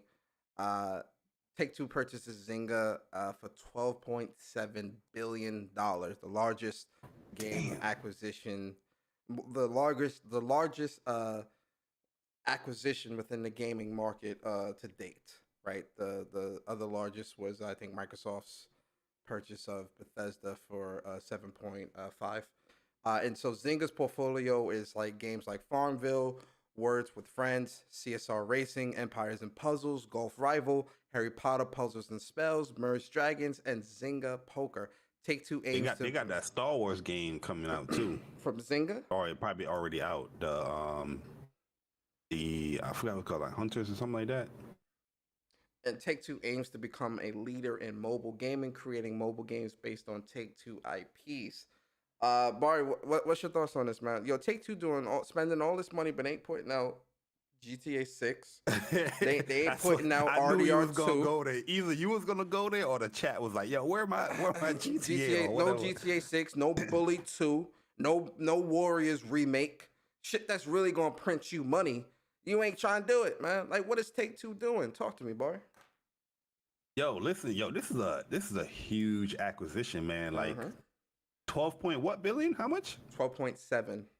Shit. Hey, I'll be honest. Zynga Games, they bring home the cheddar, man. Like they bring home that cheese, man. In the mobile market. When I was on Facebook, like hardcore, listen, bruh, I was on that Words with Friends all day, every day, dog. Word. I was playing that joint all day. I ain't even gonna cap. I ain't gonna lie, yo. So, and I know a lot of people like co-workers or like friends, they always playing like these mobile or these browser games, and it's always them Zynga joints, like them puzzle games and all that. So yeah, the market is huge, and they are a huge like component when it comes to like the mobile market or like the browser market. I think Zynga is one of the largest. Like I think they've got like a majority like foothold in the mobile community, in the mobile market as well. Yeah, I agree. Because majority of these games that we play, like if you play those mobile games or these browser games, you're going to see that Zynga logo on it, bro. You're going to see it. And now that Take-Two owns them, that's huge. Yeah, that's huge. Because Take-Two is already printing bread too, so to have something like this under their belt, like in terms of like having someone that's got a foothold in the mobile market, because they acquired Zynga. Their stock share price was $9.86 a share, and Take-Two bought a majority stake, and that's where that $12.7 billion comes into play in terms of purchase. So with Take-Two having such a strong hold on the gaming market, they've created some of the biggest games and the greatest games, through gaming's life. You feel what I'm saying? So to have their foothold into that mobile market and trying to build stuff off of their already existing IPs and having the stuff that's already printing money for Zynga over in the mobile market, that's going to put Take-Two into a very interesting position. So shout out to that. Man. Draw Something. That's another game. I was playing a heavy chess with friends. Another one. Zynga got mad. I'm looking at their list right now because I was like, what is Zynga games again? I'm looking at all their games, bro. They got a lot of joints. Yeah. That I used to play like on Facebook or that's mobile games. I don't really play mobile games like that no more. Yeah. And I'm not on Facebook like that. So I don't play these joints no more, but I know a lot of people do play these games. Yeah, it'll be interesting to see how this comes to play. Shout out to Dylan Hubbard. He says, "What legacy PlayStation games do y'all want to see on Spartacus?" I'm hoping for Gekido Urban Fighters. Literally my favorite PS1 game. Bar, you want to give a PS1 game? Oh, Urban Fighters. Yeah. If it's PS1, like I don't know the servers per se, but I'm just gonna go off the reports that it's gonna be like PS1, PS2. I think the report said like PSP games as well. Did they? Not PS1, too sure. I think PS2, that was PS3. in there as well, but I'm going to incorporate it. I don't know. I'm breaking the rules. Break the rules. I want that Crisis Core, man. I want that Crisis Core. I would legit play that game over again. And I would just live in that game again. I miss playing that game, Crisis Core. Crisis Core, that's a good one. For me, that's a good question. For me, I'd probably say Chaos Legion. That was a game I played like 3 or 4 times way back in the day on PS2.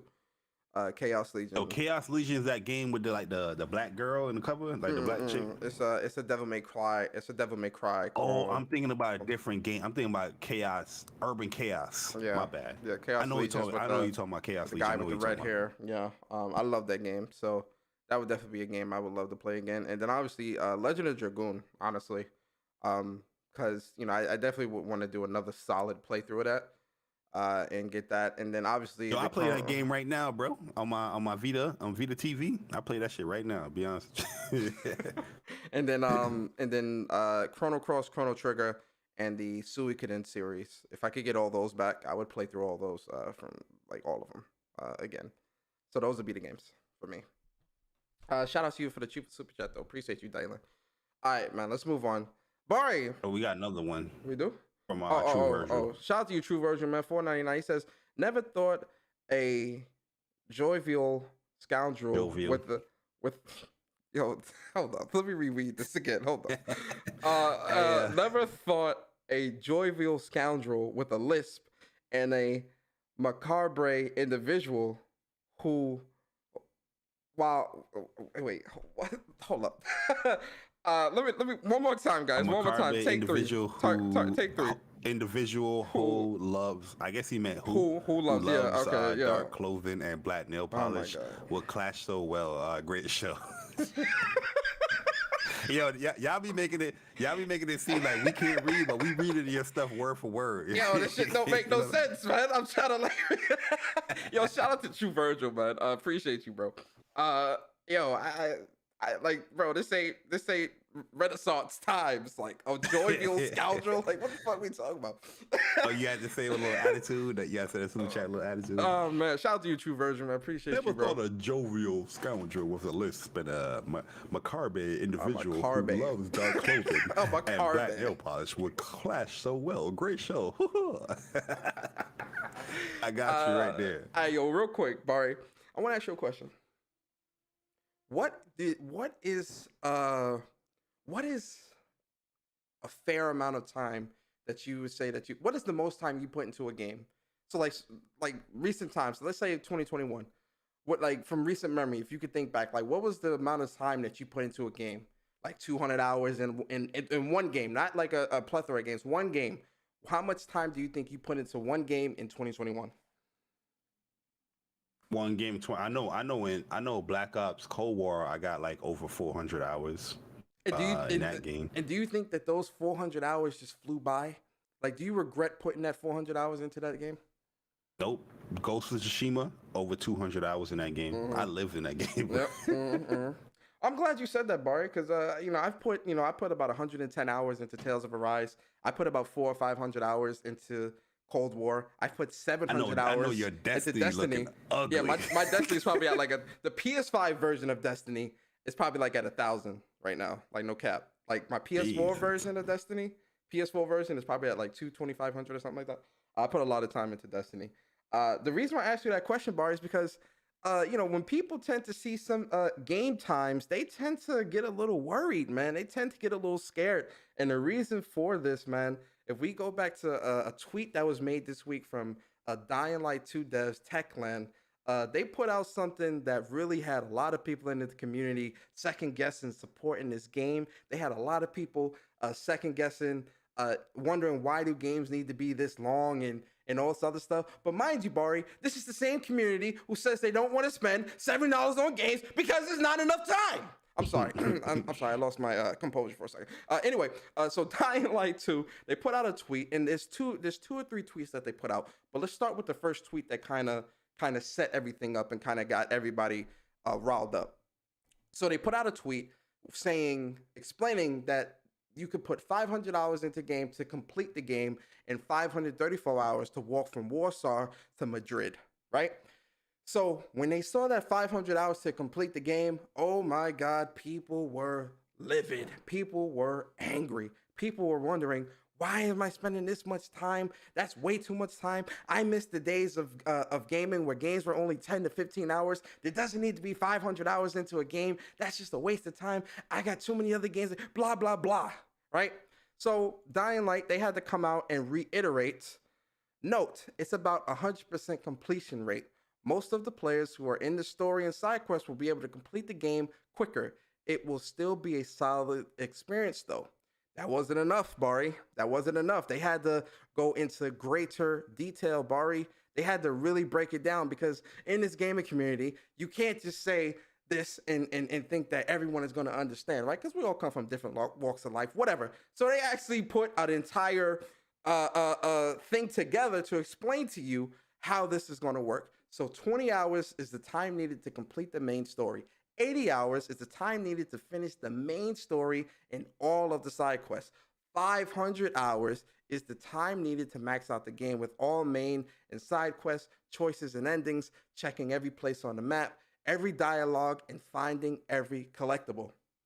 So if you're someone that's just in it for the story, 20 hours, maybe 30, depending on skill, is all you need. Bari, what's your thoughts on this in terms of like the community backlash, the time that Dying Light is talking about with this game, just all of it? Like, just lay it all out on the table for us, man.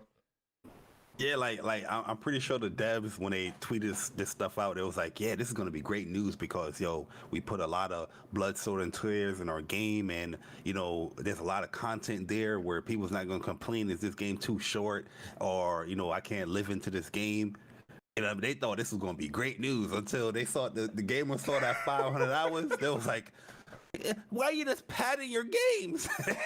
Yo, gamers are not satisfied nowadays. I remember people just the last week, people were complaining about, purchasing games for $60 that is too short. You know what I mean? Like people was like, yo, playing this game for 8 hours or 10 hours, that's too short for $60. It shouldn't cost $60. Like a lot of people associate price of a game with how long it is or how short it is. You know what I mean? And to see like a game that they kind of broke it, like the picture you have right here kind of broke it down perfectly, right? And people just harken upon the 500 hours. Like, why is it taking so long for me to, like, yo, they broke it down. 20 hours, 80 hours, 500 hours. This is the amount of content that, like, I'm not even excited for the game, or I'm not even purchasing the game day one, but I'm out here defending the game. Like, are you not reading what the devs are saying here? Like, this is a good thing. You know what I mean? Saying. Like I think Dying Light has co-op in it. Or no, yeah, it does have co-op. Dying Light 2 has co-op in it, but regardless of the co-op or not, if you enjoy the Dying Light series and if you want to stay within that game, you can, you know what I mean? Where you can spend up to 500 hours just trying to maxing everything out and getting all the storylines and the side quests and all that stuff done. Like, I don't see that as a bad thing. You know what I mean? Like, it's just more stuff for you to play the game. But for some strange reason, if a dev come out and say, oh, you can beat our game in a weekend, or if a dev come out and say, oh, it's going to take you 2 months to beat our game, it's just all bad. You know what I mean? People complain that a game is too long. Oh, I'm going to give this game a 6 out of 10. It should have ended 5 hours ago. Or people say, oh, the game is too short. I'm going to give it a 6 out of 10. I wanted to play. Like, there's never a fine line with gamers, man. It's either it's too long or it's too short. Pause. You know what I mean? But I don't know, man. Gamers they're not satisfied with anything, man. You know what I mean? They're not satisfied. They want everything, but then again, when they get what they want, they complain about it. I don't get it. You remember back in the day when you was go back to when you was a kid, Bari, when you was a little kid, little baby Bari, right? You know, he came through and say, "Yo, where the PlayStation's at?" All that shit. I'm sorry. I don't know why I said that. I'm sorry. I don't know why I said that.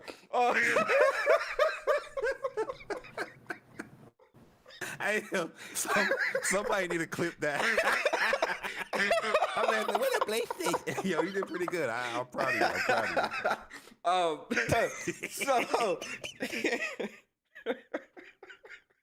So you remember, like, back when you was a kid and all that, right? And like, you was playing Final Fantasy 7, right? You was playing Final Fantasy 8, right? You was playing, Chrono Trigger, Chrono Cross, playing Pokemon, Mega Man Network battles. When I think back to those games as a kid, when I was playing, especially Pokemon, right? Because when remember when Pokemon first came out, it was Pokemon Yellow, it was Red, and it was Blue. They all came out at the same time. Remember the yellow, No, blue and red came out. Yeah, sorry, yellow. Blue and red came out, then like yellow. A year after, or probably a couple of months after. And yellow had the, yellow was the special edition Pikachu version, right? Where Pikachu actually. You know why I know this too? Because I was upset because I got blue. I was excited when I got blue, but then like a couple of months later, or probably the next year later, yellow came out. And when I asked my mom for yellow, she was like, "No, you got blue." She was like, "Nope, you got to wait." But the point I'm trying to make, walking around with Pikachu, I was like, "Yo, I want yellow, man." How much time did you put into those games when you was a kid? Thinking back, yo, you put a lot of time into like Final Fantasy 7, right? And Final Fantasy 7, I can tell you more than 500 hours. I beat that game left and right. I know the ins and outs of that game to its entirety. You know what I mean? So. I would never complain about like how long a game is, especially if I'm enjoying it. I don't know. I don't play Dying Light, but if it was a game that I enjoy, like say they come out and say, "Oh, Final Fantasy 7 Remake Part 2," it would take up to 500 hours to complete everything. Bro, I would get excited for that. That's what I'm saying. But if it's a game, that's a lot of content that I can play in that game. Obviously, live in that world. When it comes to the Dying Light community, right? I feel like and this is why I say, it's real gamers versus everybody else, man. Because real gamers that's really into a game, like if Horizon came out and was like, "Yo, man, this game $200 to platinum and beat," I'm be honest with you, I would be happy, and I'm pretty sure it's probably gonna take like 80 hours or whatever to platinum, right? To do everything in Horizon Forbidden West, right? But the point that I'm trying to make is, you know, for the Dying Light community, for the people that really are into these games and playing these games, I don't really see them looking at this as a problem, right? Because if you just want to play the game for the story or play and do some side stuff, you're gonna do that regardless. Like the time that it takes to platinum a lot of games, people don't go for those platinums anyway. People just play the story and move on. So I think a lot of people harkening on the 500 hours with this game, I feel like it's really disingenuous because you're not a trophy hunter anyway, are you? If you're not a trophy hunter or a platinum hunter or whatever, why does that 500 hours bother you if all you really want to do is play the story and do some side stuff and mess around, right? That 500 hours should mean nothing. But we had a plethora of people online crying about this, and I'm like, I don't really see an issue here. You get what I mean? I don't know. I'm picking up Dying Light later because I did play Dying Light 1. I thought Dying Light 1 was cool for what it was. Yeah, I never beat it. Remember we was doing co-op? Yeah, I remember. But I never continued. I was like, yo, where my co-op people at, man? Like, yeah, I ain't trying to go with that. What was it, nighttime? Yeah, nighttime. Nighttime was scary as hell, bro. Yeah, it was. But even like you know, but then I'm thinking back to like, you know, when I was a kid, bro, and I was playing like Pokemon and playing, you know, Mega Man Network battles and playing Kirby and Mario and Chrono Cross, Chrono Trigger, Final Fantasies. Like I was replaying and playing the hell out these games so much, bruh. Like, yo, I was trying to get all the Pokemon and get them all to level 100 in the old Pokemon games back when I was a kid. You know how many batteries I went through on my Game Boy Color, bruh? Yo, facts, bruh. You know how many batteries I went through? You know what I'm saying? You couldn't get a battery. Yeah, bro. Like, you know how many batteries I went through on my goddamn Game Boy Color? Like, come on, man. Like, and this is why. You know how much batteries I stole from the TV remote to so I can put in my game? Oh, yo, in the house. Oh, absolutely. You need that 60 pack of batteries, bro. If you trying to play games on Game Boy Color. Tight, boy. Yo, back in the day, bro, Game Boy Color. How did we do it, bro?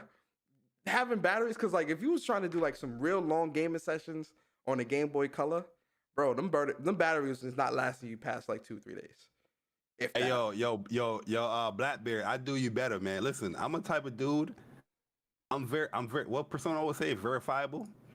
Verifiable. I'll post a video of how to get Knights of the Round. Yo, bro, people don't know, like, when it comes to, like, a lot of RPGs back in the day and stuff like that, yo, I used to write guides, yo. I used to write guides, like, left and right. Like, I will sit in the school library, and I would, like type out guides, and I'll print it and give it to my friends. Like, rest in peace to my boy Marvin. Like, if he was here, he would tell you right there. Well, Final Fantasy X, me and him, we was writing guides for our friends with that game. I used to buy. It's crazy because back when I was, like I said, because when I was playing like Dot Hack, playing Kingdom Hearts 1 and 2. Yeah, I was not playing Kingdom Hearts 1 and 2.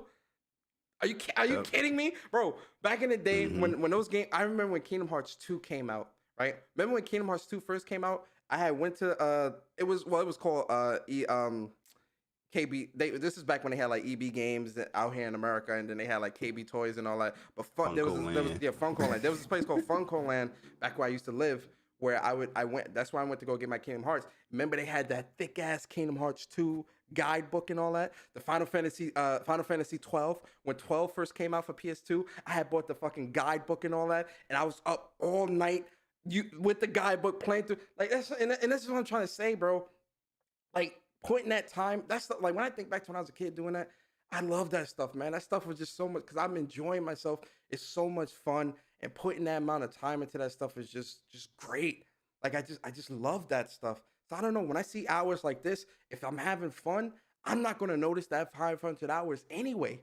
Back when we was playing Avengers, Bari, you know, we had like 200 plus hours, and we was doing the missions trying to get the best armor for our characters and perfecting combos and doing shit. Like, I don't get it, you know? Like, gaming, if you want to be a gamer and you want to game.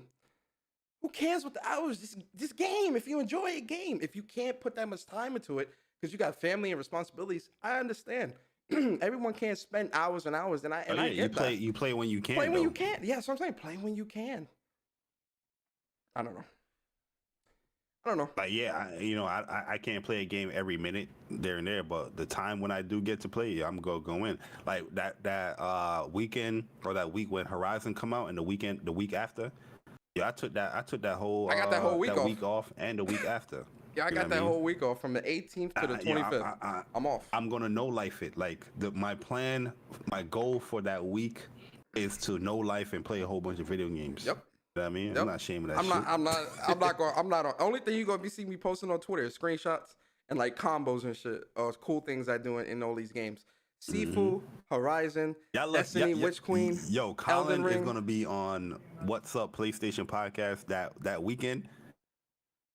It's gonna be good, man. Thanks. But if Colin wasn't coming on, or we didn't have something set up for that weekend, we'd have probably took that week off. Like, yo, we yo, that's a fact. Keep it a buck. Hey, real talk. Once the show is over, I'm back to Horizon anyway. You get what I'm saying? Yeah. So it's like, yo, I got from the 18th to the 25th off in February.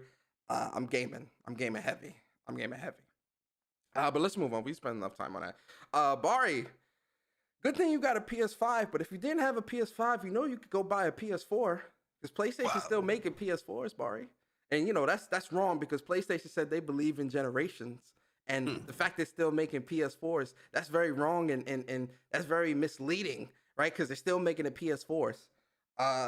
According to some information that came out, for one, this is no surprise, because PlayStation has been doing this ever since their inception of being created with the PlayStation 1. They've always continued to manufacture the consoles well into the next life of the new console. If we look at the PlayStation 2s, which was still the highest selling home console to date, with 152 or maybe 153 million consoles sold, when they discontinued the PlayStation 2, that was still flying off the shelves, especially in Japan and in some of those other countries. And they still discontinued that despite how successful that console is. When we look at the PlayStation 4, the PlayStation 4 is still a very viable and popular console with a lot of can't-miss titles, with a lot of high-quality titles. So even if you couldn't buy a PlayStation 5, the PlayStation 4 or the PlayStation 4 Pro is still a viable enough console to where if you weren't in the PlayStation ecosystem, you could still get into the ecosystem now and be able to experience the games like God of War Ragnarok, God of War 2018, Spider-Man 2018, Spider-Man Miles Morales, Horizon Zero Dawn, Horizon Forbidden West, GT Sport, GT7, God of War Ragnarok. Like, it's so many games that are out that are high quality games, to where if you could only buy a PS4, you really wouldn't be missing out. But article came out where PlayStation kind of it's the chip shortages with the PlayStation 5, right? It's still very hard to really produce these in mass to where they can really to provide support the demand that this PlayStation 5 has. So for 2022, it was said that they would stop the production of the PlayStation 4, discontinue it at the end of 2021, but they're extending that to 2022, and they plan to make 1 million more PlayStation 4s throughout the year of 2022 to kind of offset that PS5 shortage and be able to at least put something out there on the market, especially since PlayStation 4 is easier to produce and manufacture. So the plan is to make 1 million more over the course of 2022 year to support globally, not just for a territory, globally. So Bari, man, and people were making a big deal about this, Bari, with the whole, I thought PlayStation believed in generations and blah, blah, all that other bullshit. But Bari, man, give me your thoughts on this with PlayStation extending its life and continue to manufacture PlayStation 4s. Yeah, so I'm gonna agree with like BG and what he said on Crossfire yesterday. It's like, it's really not a lot of consoles if you look at it. 1 million PS4s for, like you said, globally, right? Yes. You know how much regions that PlayStation is in? Like, I understand the reasoning of them producing more PlayStation 4s, because yes, these games are cross-generational. They're on God of War, Gran Turismo 7, Horizon, heck, Sifu. Those games are cross-generational games. So the fact that you can't meet the demand of the PlayStation 5, which is kind of crazy too, man, because I think PlayStation 5 is outpacing PlayStation 4 when it comes to sales, right? At the time when the PlayStation 4 was out at this time, compared to the time PlayStation 5 was out, I think PlayStation 5 is outpacing it.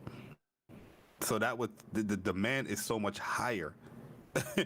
Yeah. Even if it's still outpacing it, like damn, so many people want this console. You know what I mean? So the demand for the console is kind of it's crazy, it's ridiculous.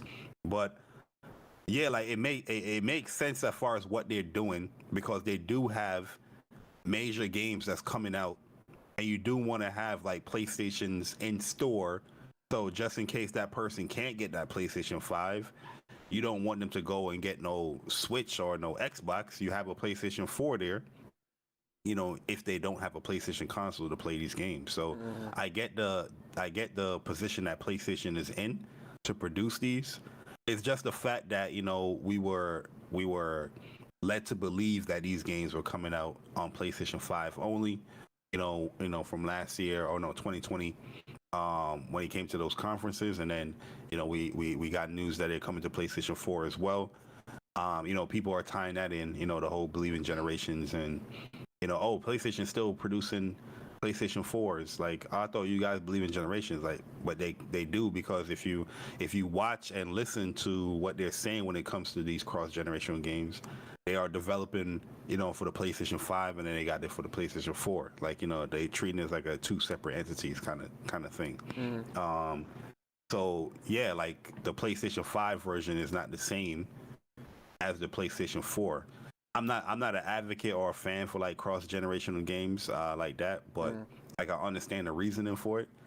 Would I want these games to come out on PlayStation 4 as well? No, 'cause I want you to take, you know, fully utilize the PlayStation 5, because that doubt and that sentiment is always going to be in our mind. The fact that it's also coming out on PlayStation 4, but like I understand the reasoning, man. It's not a lot if you look at it. 1 million globally. With all the regions, PlayStation is in like over 100 regions. Like, you know what I mean? What, everybody gonna get like what 10 consoles? You know what I mean? In the store, like, you know, it's really not a lot. I want to say something. Forgetful, he put something in the chat. He said Bloomberg is the same one who speculated the PlayStation 4 was stopping last year. Sony never said that. Now Bloomberg is saying this. Sony was always making PlayStation 4 this year. That's a never good said comment. they weren't. Thanks for reminding me as well, because PlayStation, they always said that it was going to support the PlayStation 2 more years. 4, I think up to like 2023, like 2 years, you know, after the PS5 is out. That means that, you know, games are still going to be coming out for the game from 2021 to 2022 for PlayStation 5 and 4.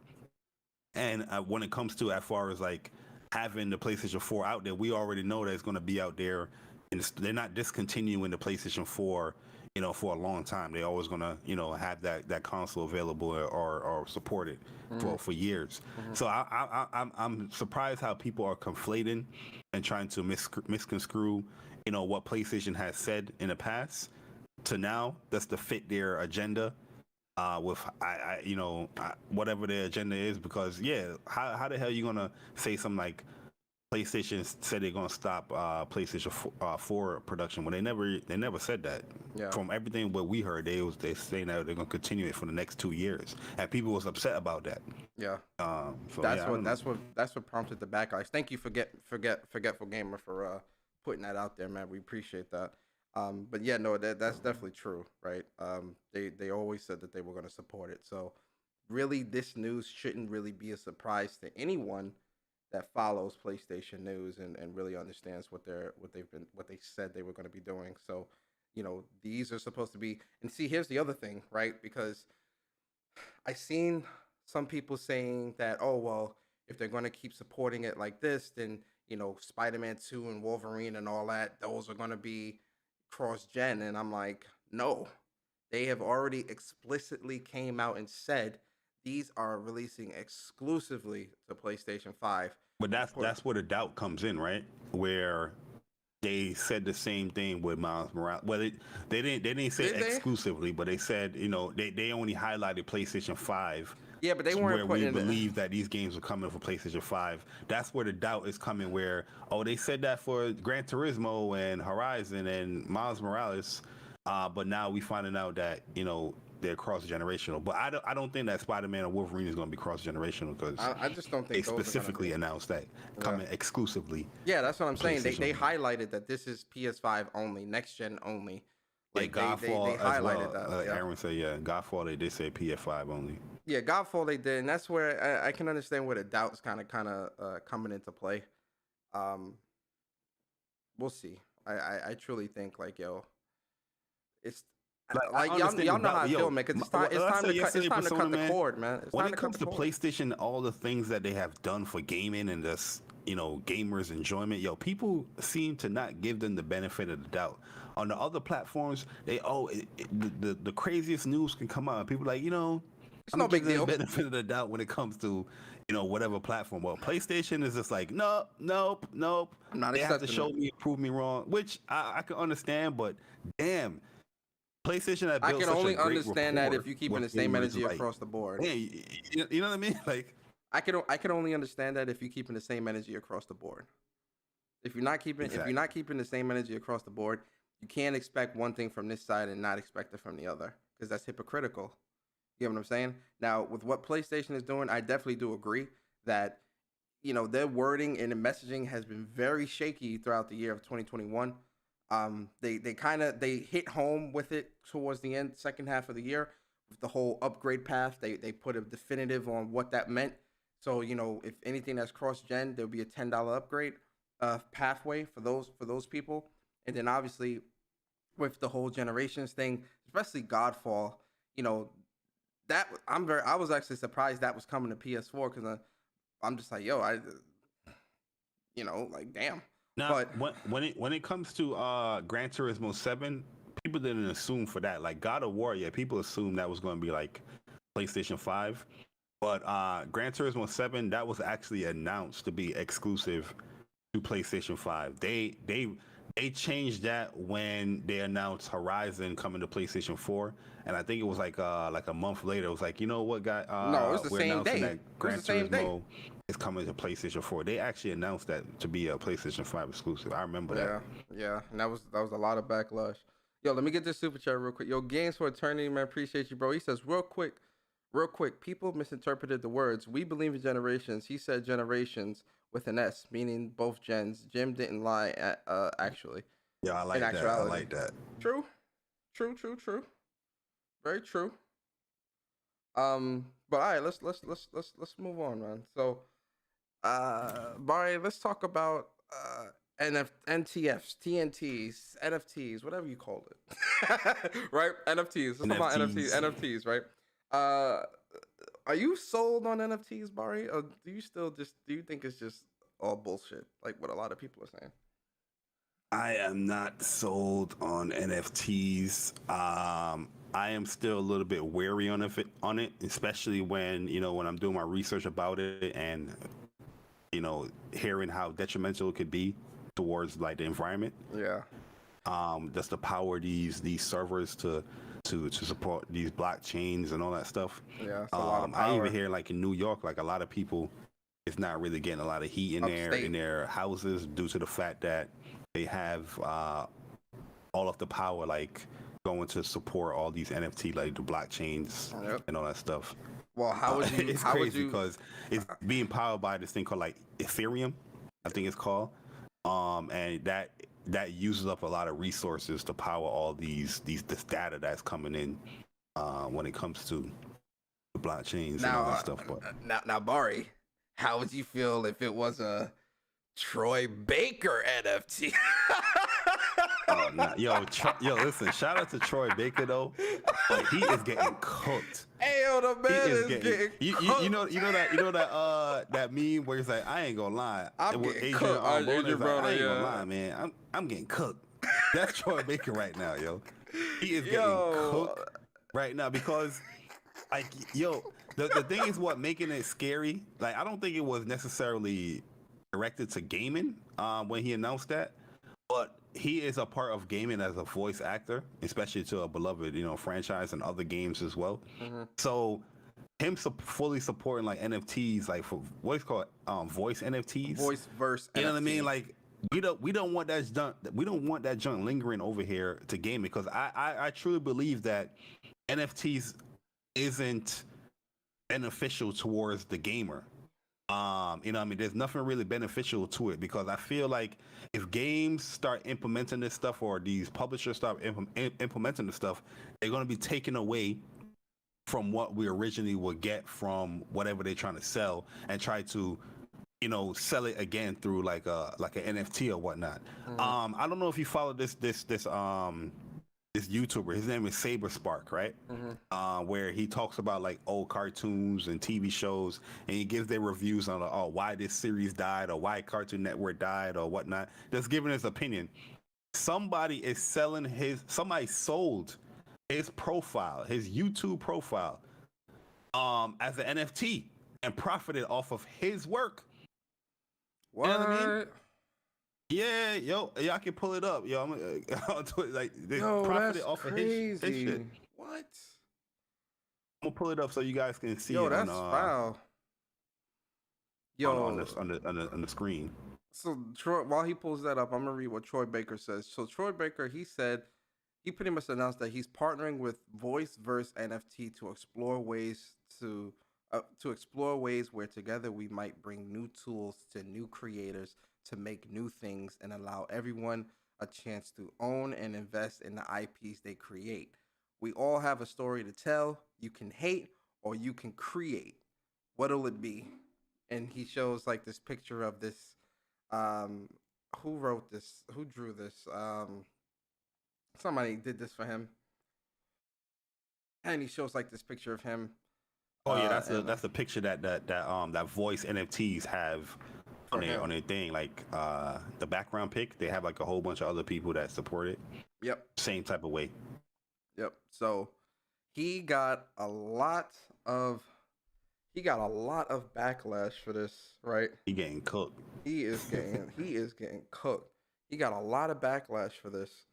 And like a lot of people, like if you look at these quote tweets, when the quote tweets is 12K but the likes is only 2K, you know you getting cooked, bro. You getting cooked.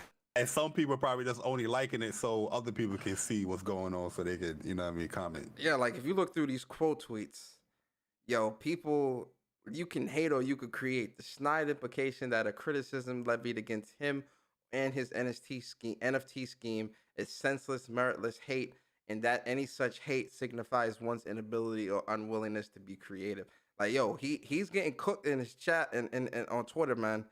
He cooked. He commented on it too. On his Twitter, I'm about to show that right now. So you know, obviously he didn't mean it in a bad way. Like in his mind, he's thinking how this could be beneficial and all that stuff. But you know what I mean? Like a lot of people are wary on it. Like they don't really understand NFTs. They don't understand why is it being implemented.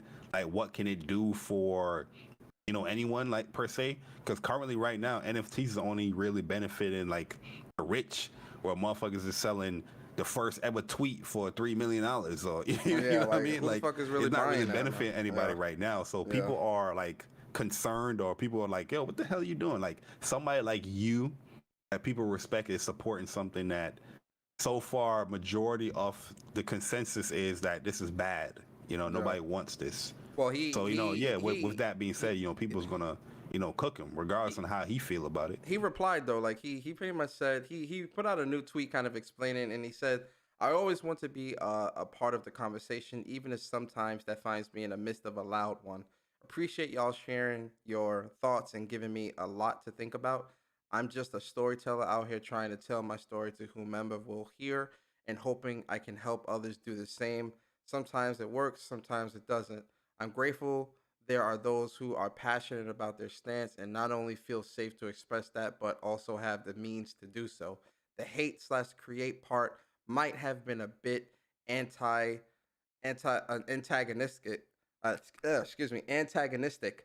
Hope y'all will forgive me for that bad attempt to bring levity.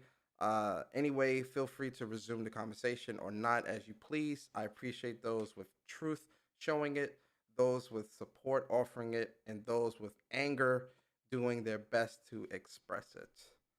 Yeah, that's where people was like a little upset, because he's saying like, don't hate, create, or something like you know what I mean? Like people was like, what the hell are you talking about, Troy Baker? Yeah, he wasn't. He Lorenzo said, I can see why Joel got smoked. Yo, chill. Yo, chill. Y'all gotta chill. Yo, I mean, chill. listen, Truly, for me personally, I feel like when it comes to NFTs, like I'm not for it when it comes to gaming. Like I don't really have like a true stance when it comes to anything else because it's not implemented enough for me to like have examples of like, oh, this is bad or this is good for anything. So far, what I'm seeing, like I'm seeing bad examples. Like Persona, I just sent you the Saber Spark I got thing. it up. I got it up. I'm seeing bad examples for it, but it's still like something that's new and it's still something fresh where I don't really have like a stance when it comes to like an everyday thing. But when it comes to gaming, I don't want that shit at all in gaming because I don't see a benefit of it in gaming. I just see it as a negative where they're gonna take away stuff from us. Damn, they really took his profile pic and are trying to sell and that. They trying to sell as an NFT, bro. No direct impact. That's evil, bro. That's disgusting, bro. That means you not only you trying to profit off of his name, but you also trying to profit off the artwork that somebody else did for him. Yeah, it's like his likeness, but also the work that somebody else might have did for him to draw him like that or whatever. There's like this is like layered in terms of like how fucked up this is, man. Because you screwing over a lot of people. That's really foul, bro. That's foul, man. That's foul. Yo, listen, this NFT stuff. I'm gonna be honest, man. I'm seeing too much negative and not enough positives for me from the research that I've seen. Where I'm just like, I don't know, man. I can't really get on board with this right now. I'm not saying that it doesn't have the possibility to be something good, but the way I'm seeing it right now and how it can be used and all this other shit, I don't really see, and obviously like, you know, the gap between the money that you need to really be able to, or the money, the money that you need to be able to really pull down, you know, really invest into this. I don't really see it right now, personally speaking. Yeah, let me address this dumbass comment in the chat with Arsenic Steel. He's saying the benefit is that you can buy and sell your own DLC. Beta male Arsenic? Do you create content? Do you create games? You know what I mean? What benefit does a gamer have where a developer or publisher is putting NFTs within their games? Because if you don't, NFTs is like non-refundable, replaceable. Matter of fact, non-replaceable tokens. So you have to have specific, you know, content that you're selling that it's not going to be duplicated for others. So if you are putting that type of content in your game, obviously you are taking away from other people that bought into that game, where say the other person want to have this type of costume as well, but no, it's being sold as an NFT where that one person that bought this or bidded for it, you know what I mean, have that specific content in the game that you cannot buy or you're locked out of because you didn't have enough money for you to purchase the game. So what the fuck are you talking about that it doesn't take away anything in the game? Yes, it does. Do you understand what NFTs are? The fuck are you talking about? I didn't even know Beta Male Arsenic was still around, man. That's crazy. Yeah. You know what I mean? He trying to make it seem like I have no common sense or no idea of what can be implemented. What I'm speaking on is not anything direct, or I'm giving my opinion, yes, because I'm saying that this can possibly happen, you know, within gaming. I'm not saying a definitive stance. I'm giving my opinion as far as why it's not needed in gaming, because this stuff can happen. Where you typically a specific costume like that Captain Levy costume, let's say that's an NFT. You know, they have that as an NFT, and now people are like, oh, I want that. Let me buy it for $100. But the other person's like, no, I'm bidding for that. I want to buy it for $200. You know what I mean? At the end of the day, the other people that bought that game, you're not going to be able to get that. It's not a rare thing, because we're just showing you somebody is selling somebody else's likeness as an NFT. We're just showing you that the fact that this stuff can happen. The original tweet is being sold for $3 million. I'm giving examples as well as I'm going through. Oh man. All right, let's move on. Let's move on. Don't even respond. I'm talking about the implementation. Is he not following? Yeah, it's fine. It's fine. Let's move on. All right. So NFTs, man, it's a hot subject. Two more news topics, then we're gonna get into the discussion real quick, Barry. We're gonna run through these. All right. So apparently Final Fantasy 16 isn't the only PlayStation 5 exclusive game, and apparently apparently the delay of Final Fantasy 16 has also delayed the announcement of another new Square Enix PlayStation exclusive game reveal.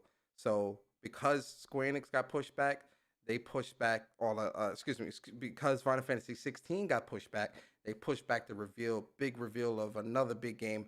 And this is all rumors, guys. These isn't facts. These are rumors, and this is coming from this is according to VGC's Jordan Miller, who claims that Square Enix had planned to show off the game any day now due to Final Fantasy 16's next reveal being pushed to spring.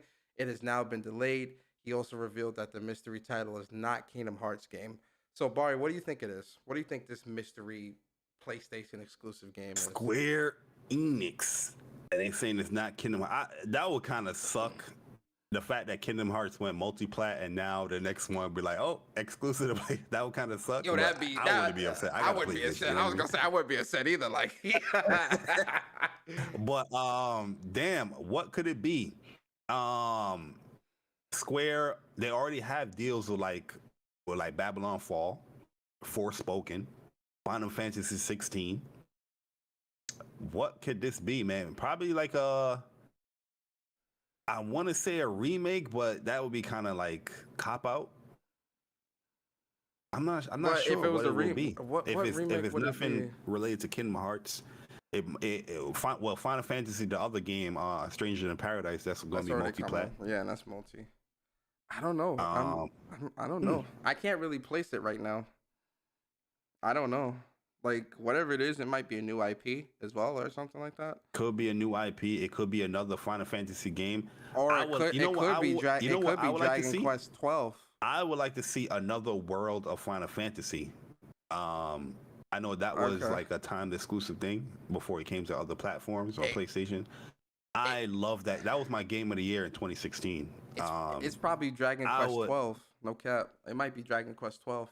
That might be exclusive to PlayStation. It could be, most likely it is Dragon Quest because it most likely is probably Dragon Quest.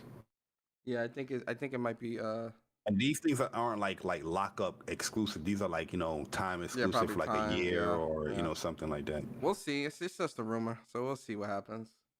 But yeah, Dragon Quest did get announced. It did get I guess revealed that a Dragon Quest is coming.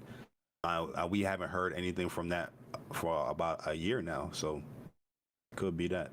Oh man, yo, I'm about to. I wouldn't be surprised if it's that too. Like that would be like, oh, okay, that's a no-brainer. Shout out to Game Over Brian. He says, "Hey guys, how are you? The show been missed. I have questions for you guys when upgrading Final Fantasy VII Remake. Do trophies pop automatically? Yes, Bari, I got Xbox. Go play. I got Xbox. Got to play Halo. I can confirm that trees don't move. The trees don't move. Damn, man. Shout out to Game Over Brian, man. Listen, Game Over Brian. Hopefully you are enjoying that Xbox. Play Halo to its entirety, over 500 hours. If you're not clocking in over 500 hours, you got ripped off. All right. That is the minimum. That's the bare minimum. 500 hours. I need to see the 500-hour mark of you playing that game. And then last bit of news real quick, man. So PlayStation's so according to Corey Barlog, developers across PlayStation Studios network pushed repeatedly for Sony to bring games to PC, according to Corey. And this is Yo, can I talk to Corey Balrog and the developers at PlayStation real quick? Yeah, go ahead. Do you mind, Persona? Go ahead. I'm gonna be respectful, Persona. Relax, okay? Yeah. I need to talk to you guys for a second. PlayStation developers, the best developers in gaming. What? Corey, Mr. Corey Balrog. Listen, Mr. Corey Balrog, I need you on What's Up PlayStation podcast in 2022. I don't want to hear no excuses that you're developing the game. I need you in this podcast in 2022. Corey Balrog, yes, I'm talking to you.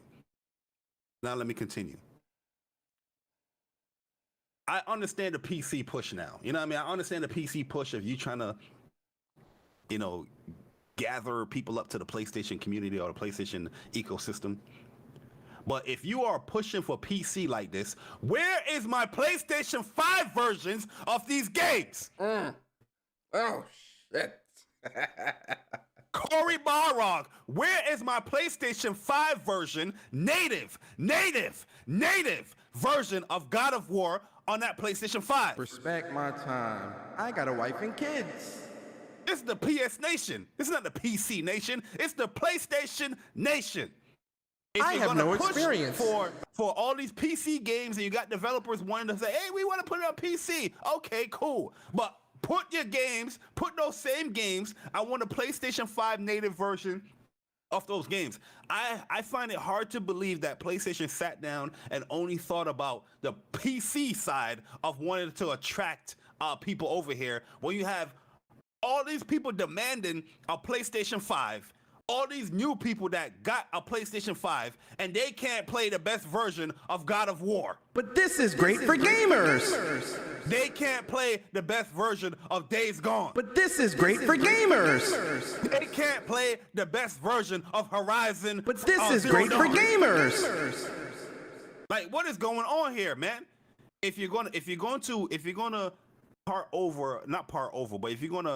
tiptoe into the PC side of things, take care of your console gamers. Cut the cap. If you are deciding to put these games on a PC, these games are old, whatever, use that same analogy that you have for, attracting PC gamers and apply it to the PlayStation 5. Like, yo, there's new people that probably want to play these games in the best fidelity.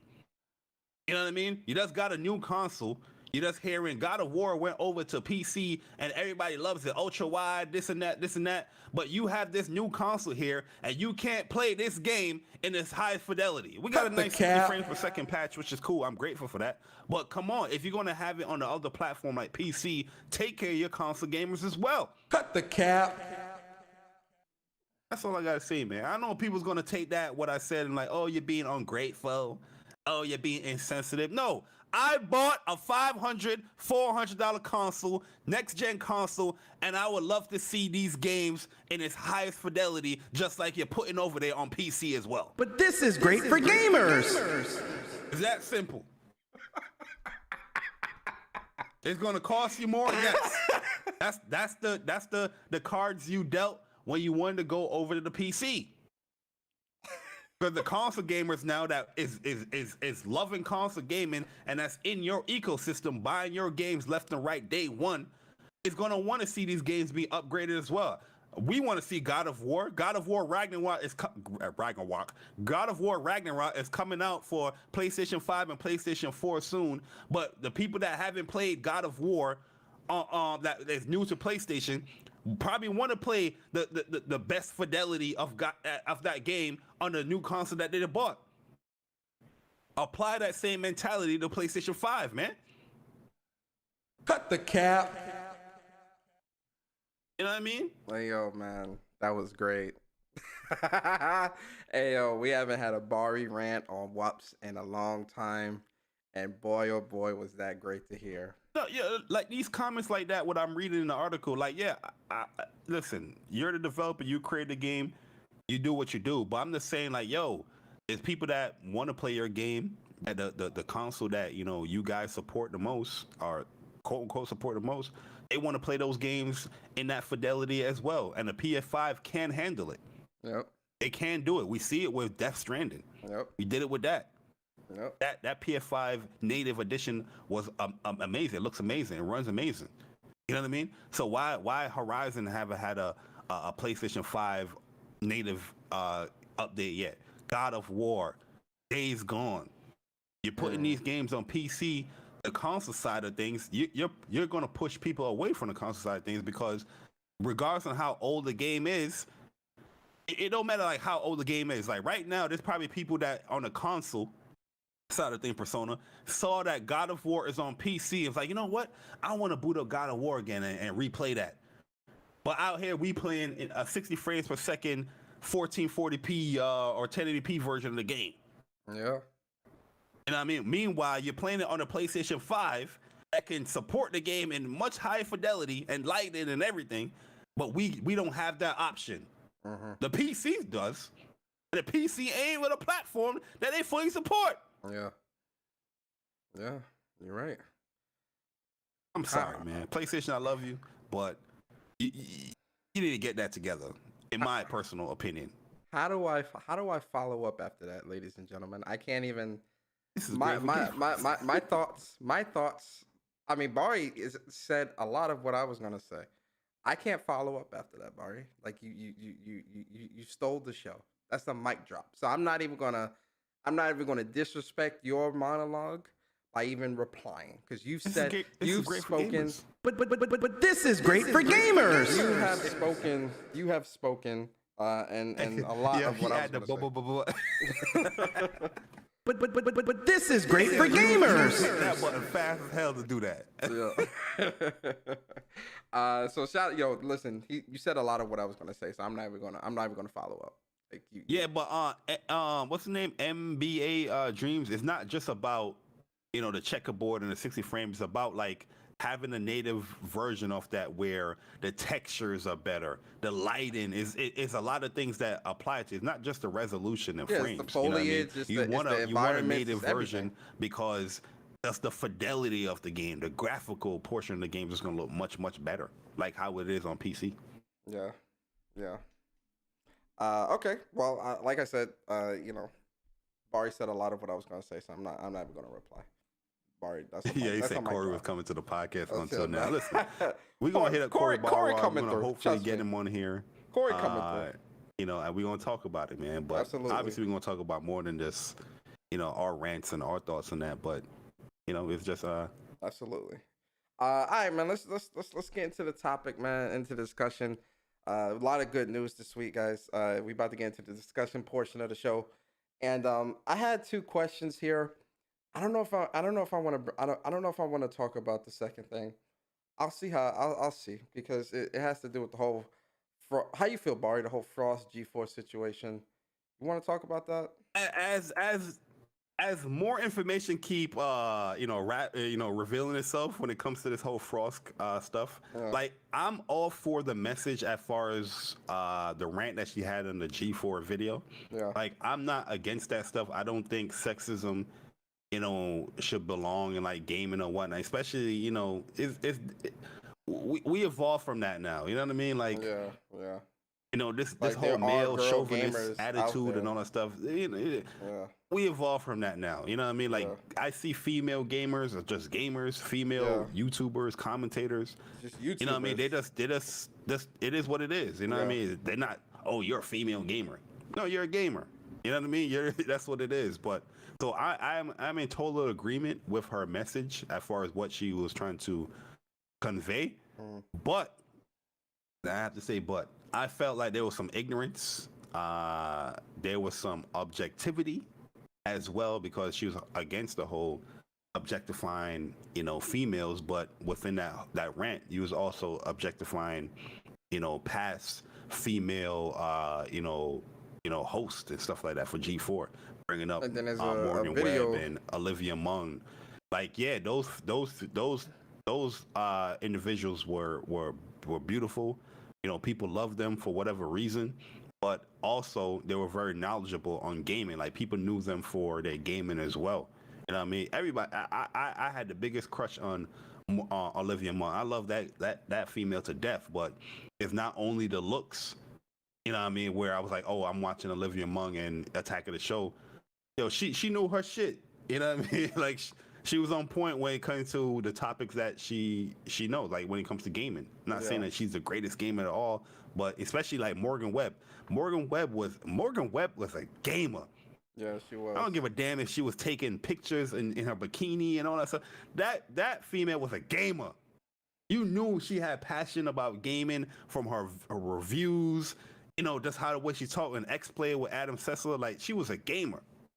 You know what I mean? So you defining these two individuals for, people didn't talk to them a certain way or respected them a certain way just because of their looks, because they're bangable. According to you, you're not bangable, but they're bangable, was completely wrong, in my opinion. Completely wrong. Well, what makes it worse, Bari, is the gift that came out, the little short that came out, where that came out a couple of days after. Where Yo, people find everything on internet. Yo, the man. internet don't forget, man. I keep internet is never gonna forget, bruh. Never.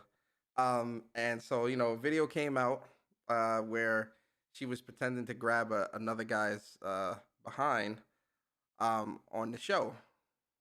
And that kind of put in my opinion, this is harmless. Like, this is just like, I mean, it's harmless. This is harmless it's very stuff. harmless. Like, but the fact that the stance and the rant that she was taking. No, that's why I'm saying it's kind of being blown out of. That's why I'm saying it's being blown out of proportion. It made the stance that she had look bad. Yes, but in my opinion, that's the point. This is nothing to me. Like, no, it's harmless. It's harmless. That's the point that I'm trying to make, is that it is harmless. But I think when the words and things like that was said earlier in the week, seeing something like this, I think makes people think, oh, well, what do you call this, or whatever the case may be, right?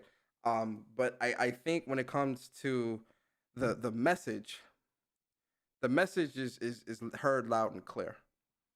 I just feel like the messenger should be different, because I don't know, it just there's a pattern with this chick, right? And listen, Olivia, like you said, with Olivia Munn, Morgan Webb. Listen, watching G4 back in the day, they were dressing real sexy, but they were also talking gaming and doing what they do and having fun and all that, right? It was just fun, right? Like I never, even as a kid, right, watching G4, I never in my mind ever in life have I ever like looked at like a female gamer either on G4 or even like in like just in the gaming in general, and thought, oh, they don't belong, right, because of them being a woman. You get what I'm saying? I've never felt that. I've never thought that.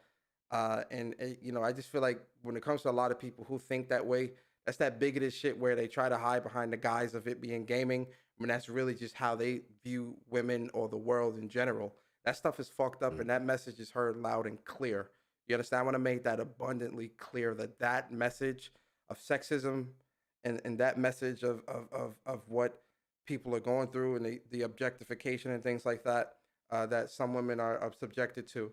That message is heard very loud and very clear, and it's understood from the WUPS'd crew, right? I think the other side of it with this for me is, and I said this on my tweet, no one is above being checked, right? And this kind of plays into the other question that I have that I was going to ask to you, Bari, and I'll start us off. But the question is, why is there such a huge lack of accountability from so many people within the gaming media, right? And so, with Frosk, right? And I said this when I did my When Persona Speaks, when I was talking about how, when she first made those comments about PlayStation Dead Man Walking and all this other bullshit, I'm only talking about her gaming takes, nothing about her personally or anything like that, because that's not how I roll. Bar, you know me 10 plus years, we don't get down like that. You feel me? I don't support that. I don't get down like that. So when she made those comments, listen, no one is above being checked, man or woman, male or female. No one is above being checked, right? If you're saying some stupid gaming shit, or if you're not knowledgeable about something, and we're gonna have a debate or a conversation or a back and forth or something like that, no one is above being checked, right? And that's the part that I don't want this to get misconstrued, where it's like, if someone is checking you for some gaming shit that you said, you said some stupid shit, like, if a chick was on a show and said, oh yeah, I think Spider-Man, he should be in Batman's universe or whatever the fuck. That's some stupid shit. Like, what the fuck are you talking about? Like, shut the fuck up. Like, you get what I'm saying?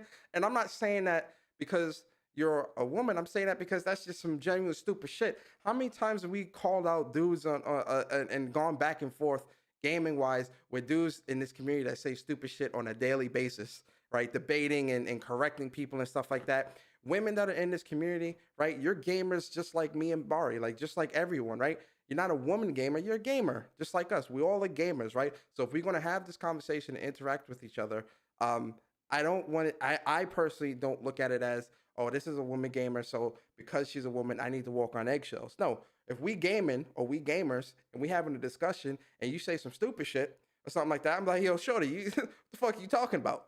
Nah, that's not right. Oh, nah, I don't agree, or whatever. And we can have that back and forth. But I wouldn't never be like, oh, you don't know what you're talking about because you're a girl. Absolutely not. Right? That's where the shit is like, nah, chill. But I will say, you don't know what the fuck you're talking about, right? Because, you know, you're not making no sense. But Bari, yeah, I feel like, especially in the gaming community, like I feel that a lot of people, when it comes to criticizing like what females are saying in gaming or whatnot, a lot of people are especially males, they're very hesitant because they don't want to feel like they're going to get canceled because they're criticizing a female. You know what I mean? But my opinion is like, if we all want equality within the gaming, space, we have to treat everybody the same. And I always said this, especially when I came into this community and whatnot, there's always a way to address somebody. Like, somebody saying something stupid, yeah, you can say, oh, you said something dumb. That's dumb as hell. Oh, you a dumbass. You know what I mean? Whether it's female or not, it doesn't matter.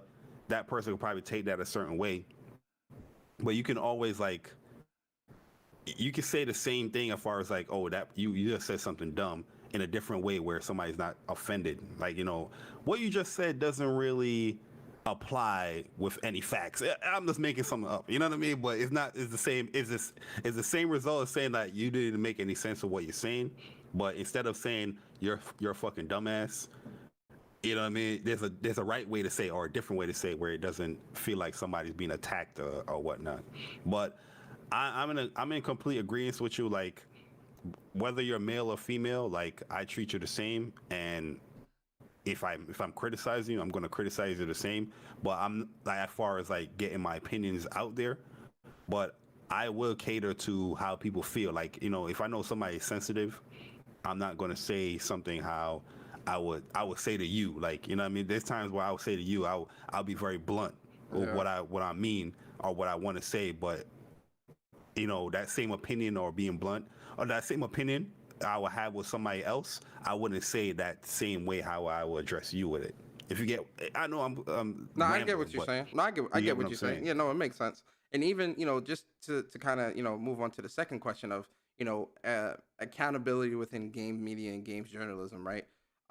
That lack of accountability of, either making that mistake or misinformation that people tend to put out here, right? Or the obvious fanboying that happens, but then trying to hide behind, how the fanboy community is toxic and evil and all this other stuff.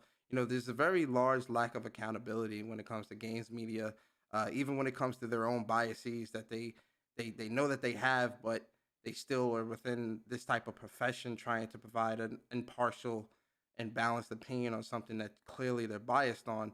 When is that accountability? When are these companies? When are some of these journalists going to have that accountability, Bari?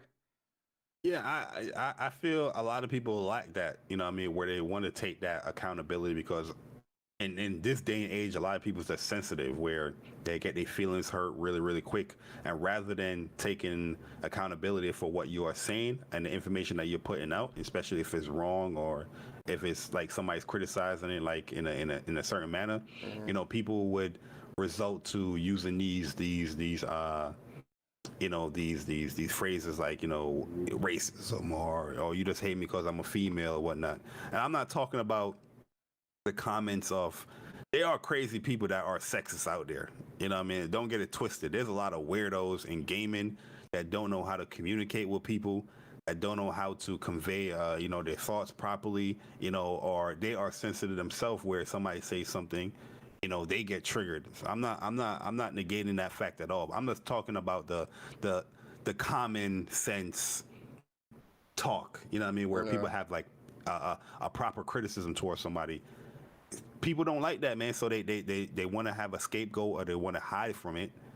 And you get those terminologies being put out there where, people will be like, oh, if I have an opinion on something, they would default that to, oh, you're just a fanboy, rather than listening to the opinion, because the opinion is probably sensitive to them or it probably hurt their feelings, they just put that out there. Oh, you're just a fanboy. Disregard everything that I just said and resulted to I'm just a fanboy.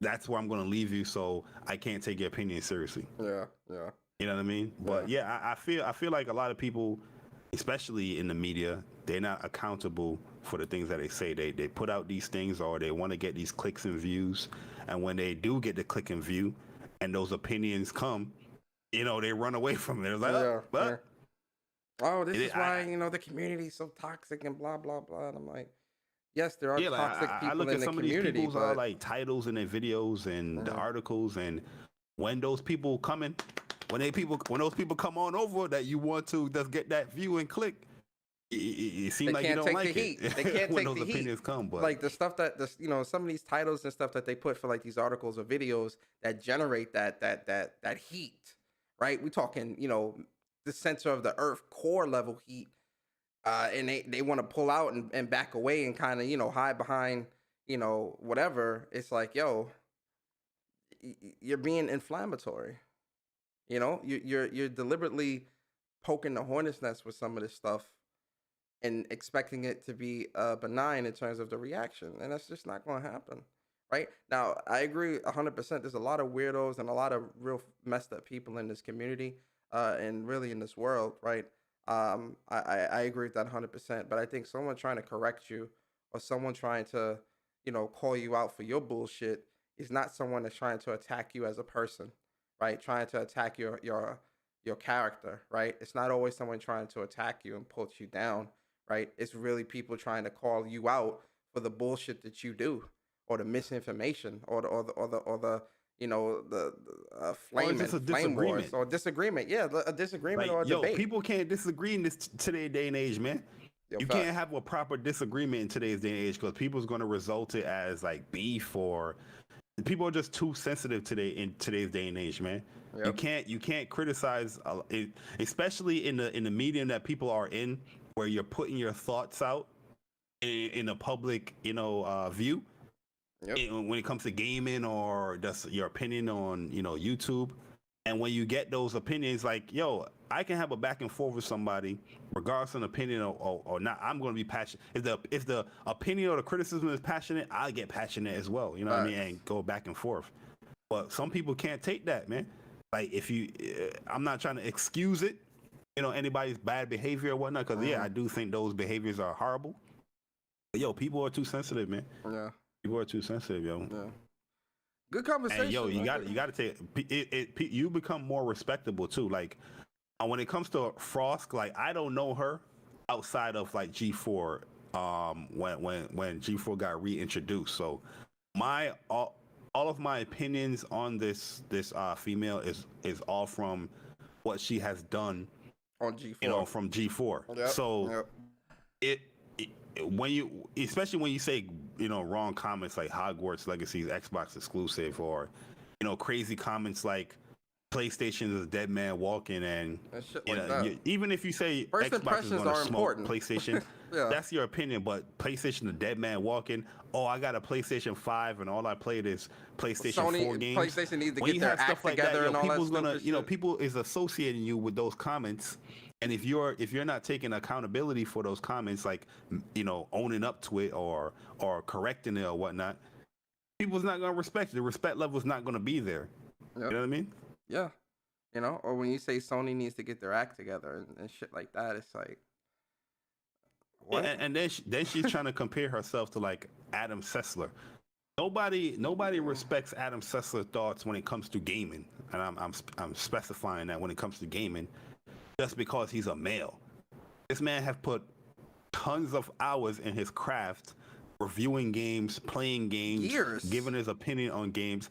That's where the respect level came in from, the years that we've been watching G4 and Adam Sessler do his thing when it comes to reviewing video games. Same thing with Morgan Webb and Olivia Munn. It's the same thing with Morgan Webb and Olivia Munn. That's why I don't like that. It comes off very condescending where you're trying to pass that off as just like, oh, you just respect Adam because he's a male. We read from the same script. No, that's not why we respect Adam. That's what I'm saying. Especially like, you know, no disrespect to like the other panel members, like, you know, but Adam Sessler really is the legend on that Yeah, he's the on that face. on like he is the face because when people think G4, they're thinking Adam, right? And honestly, to be honest with you, I feel like this wouldn't even have been able to get off the ground without Adam. Because again, Exactly. Adam is a legend within that G4 space, right? He demands respect. He gets that respect from the community, right? Because of the work he's put in, right? Same thing with Morgan Webb, Olivia Munn, and I think Christy Holtz. I forget the other chick's name. But Kevin Pereira. Kevin Pereira, yeah, like all those people, they built up what G4 was back in the day. People's memories of G4 back in the day, they think of them. You being that new face and you coming in on that bullshit with the Twitter talking points and fanboy logic, the fuck? Like who the fuck wants to sit down and listen to that? Like you think you're not going to get backlash on people that's going to call you out on that? Come on, man, stop it, man. Stop it. Stop it. It just it is what it is. Like, and like I said, I'm speaking on a gaming perspective when I say Adam Sessler. In my opinion, he's a respectable figure within gaming for the things that he has done. Yep. Yep. You know what I mean? So you trying to compare yourself to that? You're going to have to get on this. You have to do the same type of level of stuff that Adam Sessler has done. You know what I mean? Like, or like there's a lot of things like I haven't agreed with Adam Sessler, but I still have that respect there. You know what I mean? Because he put in the work. No, like Colin is going to come on this podcast soon. Like there's times where I've disagreed with Colin's thoughts on things. But at the end of the day, that respect is there because that man has put in that work when it comes to PlayStation and gaming. Yep. You know what I mean? That's like somebody trying to disregard all the hard work that him and Greg put in for Beyond. You know what I mean? Not mention their name or whatnot. Yep. Like, come on, man. You can't do that. Whoever's hosting Beyond, like Jonathan Dornbush, I think his name is. Like, I think that guy is cool as well. Like, when it comes to that podcast Beyond, like, that's the guy that I associate that podcast with. Everybody else is just like guests to me. But I don't think Jonathan Dornbush is gonna be like, well, you guys need to respect me, because I'm like Colin and I'm like Greg Miller. Like, no, you're not. You're not. You know what I mean? They have cemented themselves within that podcast. You know what I mean? Unless you change that name and want to cement yourself in another PlayStation podcast. But if we keep seeing podcasts beyond IGN, we're going to always associate that with Colin and Greg because that's the podcast they created, or not created, but they put that podcast on the map. Yeah. It'll be interesting to see how what G4's growth is like after this. It'll be interesting to see. I think they're going to, really and truly, I think they're going to be fine. Because the fact of not taking accountability with certain things in today's day and age, it works perfectly fine with people. Like, people have said the craziest shit in the world, man, and they grow from that. You know what I mean? Because people just want to be entertained, man. So I feel like there's going to be more people even watching because now people's going to be watching her with like a magnifying glass, like watching every little move, but the G4 that's coming off of a view or a like or dislike, you know what I mean? They don't really give a fuck. Yeah. They want that view.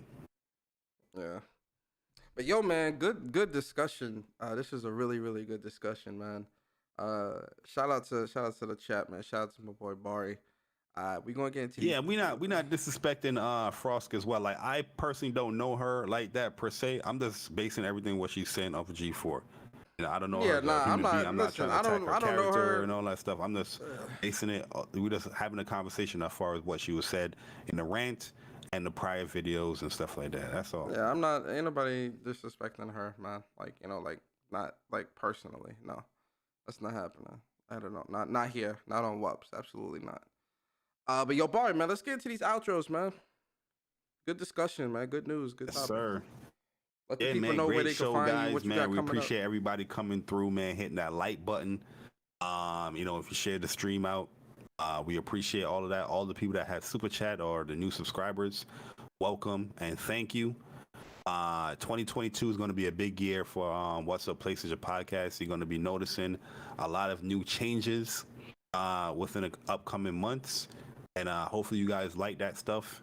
And if you guys want to further support the podcast, we have a merch store, WUPS'd merch. Check out our merch there. So far, we got like 2 specific like merchandise when it comes to t-shirts. The original WUPS'd shirt and the newer one, the Bari versus Persona, inspired from X-Men versus Street Fighter. So yeah, if you guys want to further support us, you can definitely go and buy some merch. All that stuff goes back to the channel as far as like improving, the quality and, mic stuff or, all that good stuff that comes with a podcast. But yeah, man, great show, Persona. Once again, Saturdays, we try to hold it down for you guys. I know we do it pretty early. Yes, Sean. I know it's pretty early, Sean. Yeah, Mr. Sean Layden. Shout out to Sean Layden. But we do appreciate everybody that comes through and comments or hit the like button for the podcast. But COD Sundays is going to be coming back, guys. This Sunday, yes, it's going to be it's a 3-day weekend, so we good. COD Sunday is going to come back. We're going to be playing not only Vanguard though. We're going to be going back to that Cold War. You know what I mean? So it's definitely going to be a fun one. And I'm thinking about, like I said, I'm thinking about doing like a open lobby for Grand Blue Fantasy Versus. Just to get people excited for Relink. So be on the lookout for that as well when it comes to that. So, but yeah, appreciate it, guys. Persona, take it away. Yo, shout out to my bro Bari, man. Always great to chop it up every Saturday, come together and talk games and talk the news, man. It was a really good show, man. Good discussion, everything. Shout out to the chat. Really appreciate y'all coming through, man. I appreciate the super chats, the conversations. We really just appreciate y'all rocking out with us every Saturday at 11 a.m. It's definitely appreciated. So thank you guys always, man. We're steady growing, and like Bari said, there's a lot of great things coming down the pipeline. Trust and believe. A lot of great guests as well. Colin's not the only guest. Trust me, we're gonna have a lot of great guests throughout the year that we're working very, very hard to get, guys. I promise. So stay on the lookout for that. And then, for me, man, Gaming with Persona. You can follow me on at Persona Speaks on Twitter.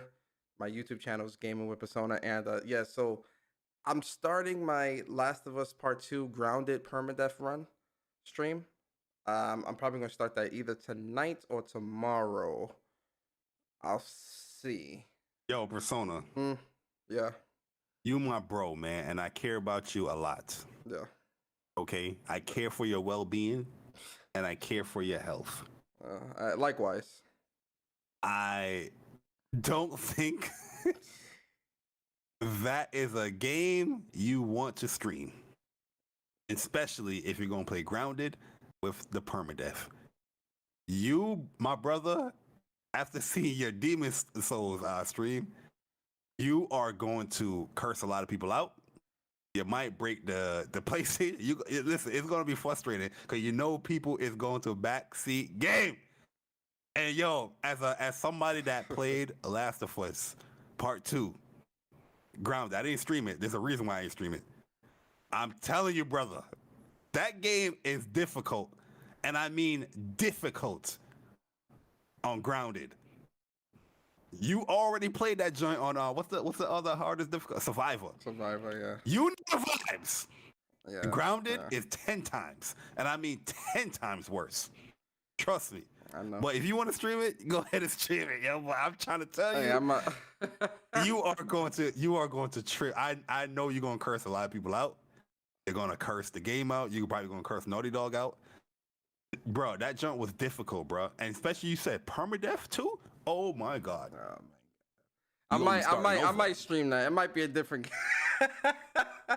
it might be that, man. I don't know. Yo, stream the first couple of hours and see how it goes. Yeah, I'll stream the first couple hours. And you know me, and I know you more than you know me, but you know me more than I know you, but we know each other. I know you gonna curse some people out. You might delete the stream. I don't know, man. Grounded 1 was pretty hard. I'll see. I'll stream it probably tonight, either tonight or tomorrow. Tomorrow COD Sunday. Are we doing COD Sundays tomorrow? Yeah, tomorrow COD Sunday's back. Yes. Yeah. All right. So COD Sundays tomorrow, and probably after COD Sundays, like in the evening time, because I ain't I'm off Monday, so I'll probably do a stream, see and feel it and see, because they saying in the chat, Grounded on Last of Us 1 was harder, and Grounded on Last of Us 1 was very hard. If you said Grounded, all right, cool. Like, go ahead and do that stream. But you said Grounded and permadeath, bro. Well, I might just do Grounded. Permadeath. I'll see. If I might just do Grounded and call it a day. But bro, I wasn't even streaming, and Grounded was pissing me. Yo, bro, I was cursing out Naughty Dog. There's a specific areas in that game, and you know what I'm talking about, where it's just gonna be hard, bro. It's hard. I know. A lot of them is definitely them Abby. Smarter. Them Abby sections. I know. Yo, and it's one hit. You done. So it's them Abby. you got to be cheap as hell, bro, to do something that joint. Yeah, but you already played Last of Us Ungrounded. Last of Us Ungrounded, the first one, is a cakewalk compared to Part 2 Ungrounded, in my personal opinion. Oh man, it's a cakewalk. Last of Us 1 Ungrounded is like normal. Yo, chill. All right, you know what? I'm gonna do Grounded. Oh my God, I'm gonna do Grounded today off stream and see how I feel, and then I'll let y'all know. I'll tweet it out. I mean, dude, if you're not gonna do the permadeath, just as a. I might just do Grounded. I want to get the permadeath trophy. You're gonna have to restart. You're gonna restart. Yeah, I know. I want to get the permadeath trophy too, but I'll probably just get the Grounded trophy and call it a day. Yeah, because the permadeath, I think you can only play through Grounded. Like I'm playing through the permadeath stuff, and I stopped playing it because this shit was frustrating. Yeah, I definitely think it's the Abby side that's harder, because Ellie's side is there's not an Abby too side, crazy. and there's a part with Ellie as well. I think I know what Ellie. I think I know what Ellie's side you talking about. Bro, that joint took me like a whole day. Yo, stop playing. Yo, matter of fact, I want you to stream it now. No, I want you to stream it. I'm gonna be backseat gaming. I beat it on Grounded. I'm gonna be backseat gaming. Hey, yo, oh my God, bro. Yo, go ahead and stream. Nah, what am I saying? Go ahead and stream that thing, man. You got me second guessing. You got me second guessing. Go straight to anything side. Go ahead and stream that. Go ahead and stream that. I'll let me feel it out. Let me see. But yeah, so Last of Us 2 playthrough. I'm gonna continue playing Spider-Man. What else? When Persona Speaks this Monday, we'll talk about a couple things. Yeah, I know y'all really love Martin Luther King Day. Actually, no. Yeah, no, I'm tripping. No. No When Persona Speaks. You respect that king. Yeah, never mind. No When Persona Speaks Monday. But during the week we'll probably do one. But what was I gonna say? A lot of y'all really enjoyed the Ladies' Night episode. So that's definitely going to come back at some point in the future. I know a lot of people have been asking, when is that coming back? When you're going to do another episode? That's definitely going to come back. It's just getting everybody's schedules to line up for that. So that'll definitely come back in the future, right? And yeah, that's pretty much it, man. That's pretty much it. I really appreciate y'all coming through, man. Make sure you, again, like, comment, subscribe if you enjoy the show here on What's Up PlayStation YouTube channel with me and Jay Bari, and we appreciate y'all coming through, man. And then I hope y'all enjoy y'all weekend. Please be safe, enjoy it with your loved ones, drink a lot of water. Stone got me saying it's Arc Revo right now, man. So go on Twitch and go to Arc System Works channel and watch them Guilty Gear, because they are going to announce. Biking is going to get revealed. Her gameplay is going to be revealed after the whole weekend. So I'm definitely going to check that out. But yeah, that's it, guys. Be safe. Enjoy the night. Enjoy the day. Enjoy the weekend. And we'll see you guys next week. Same time, same place, same crew. The WUPS'd crew. And we out. Peace. Yes, sir.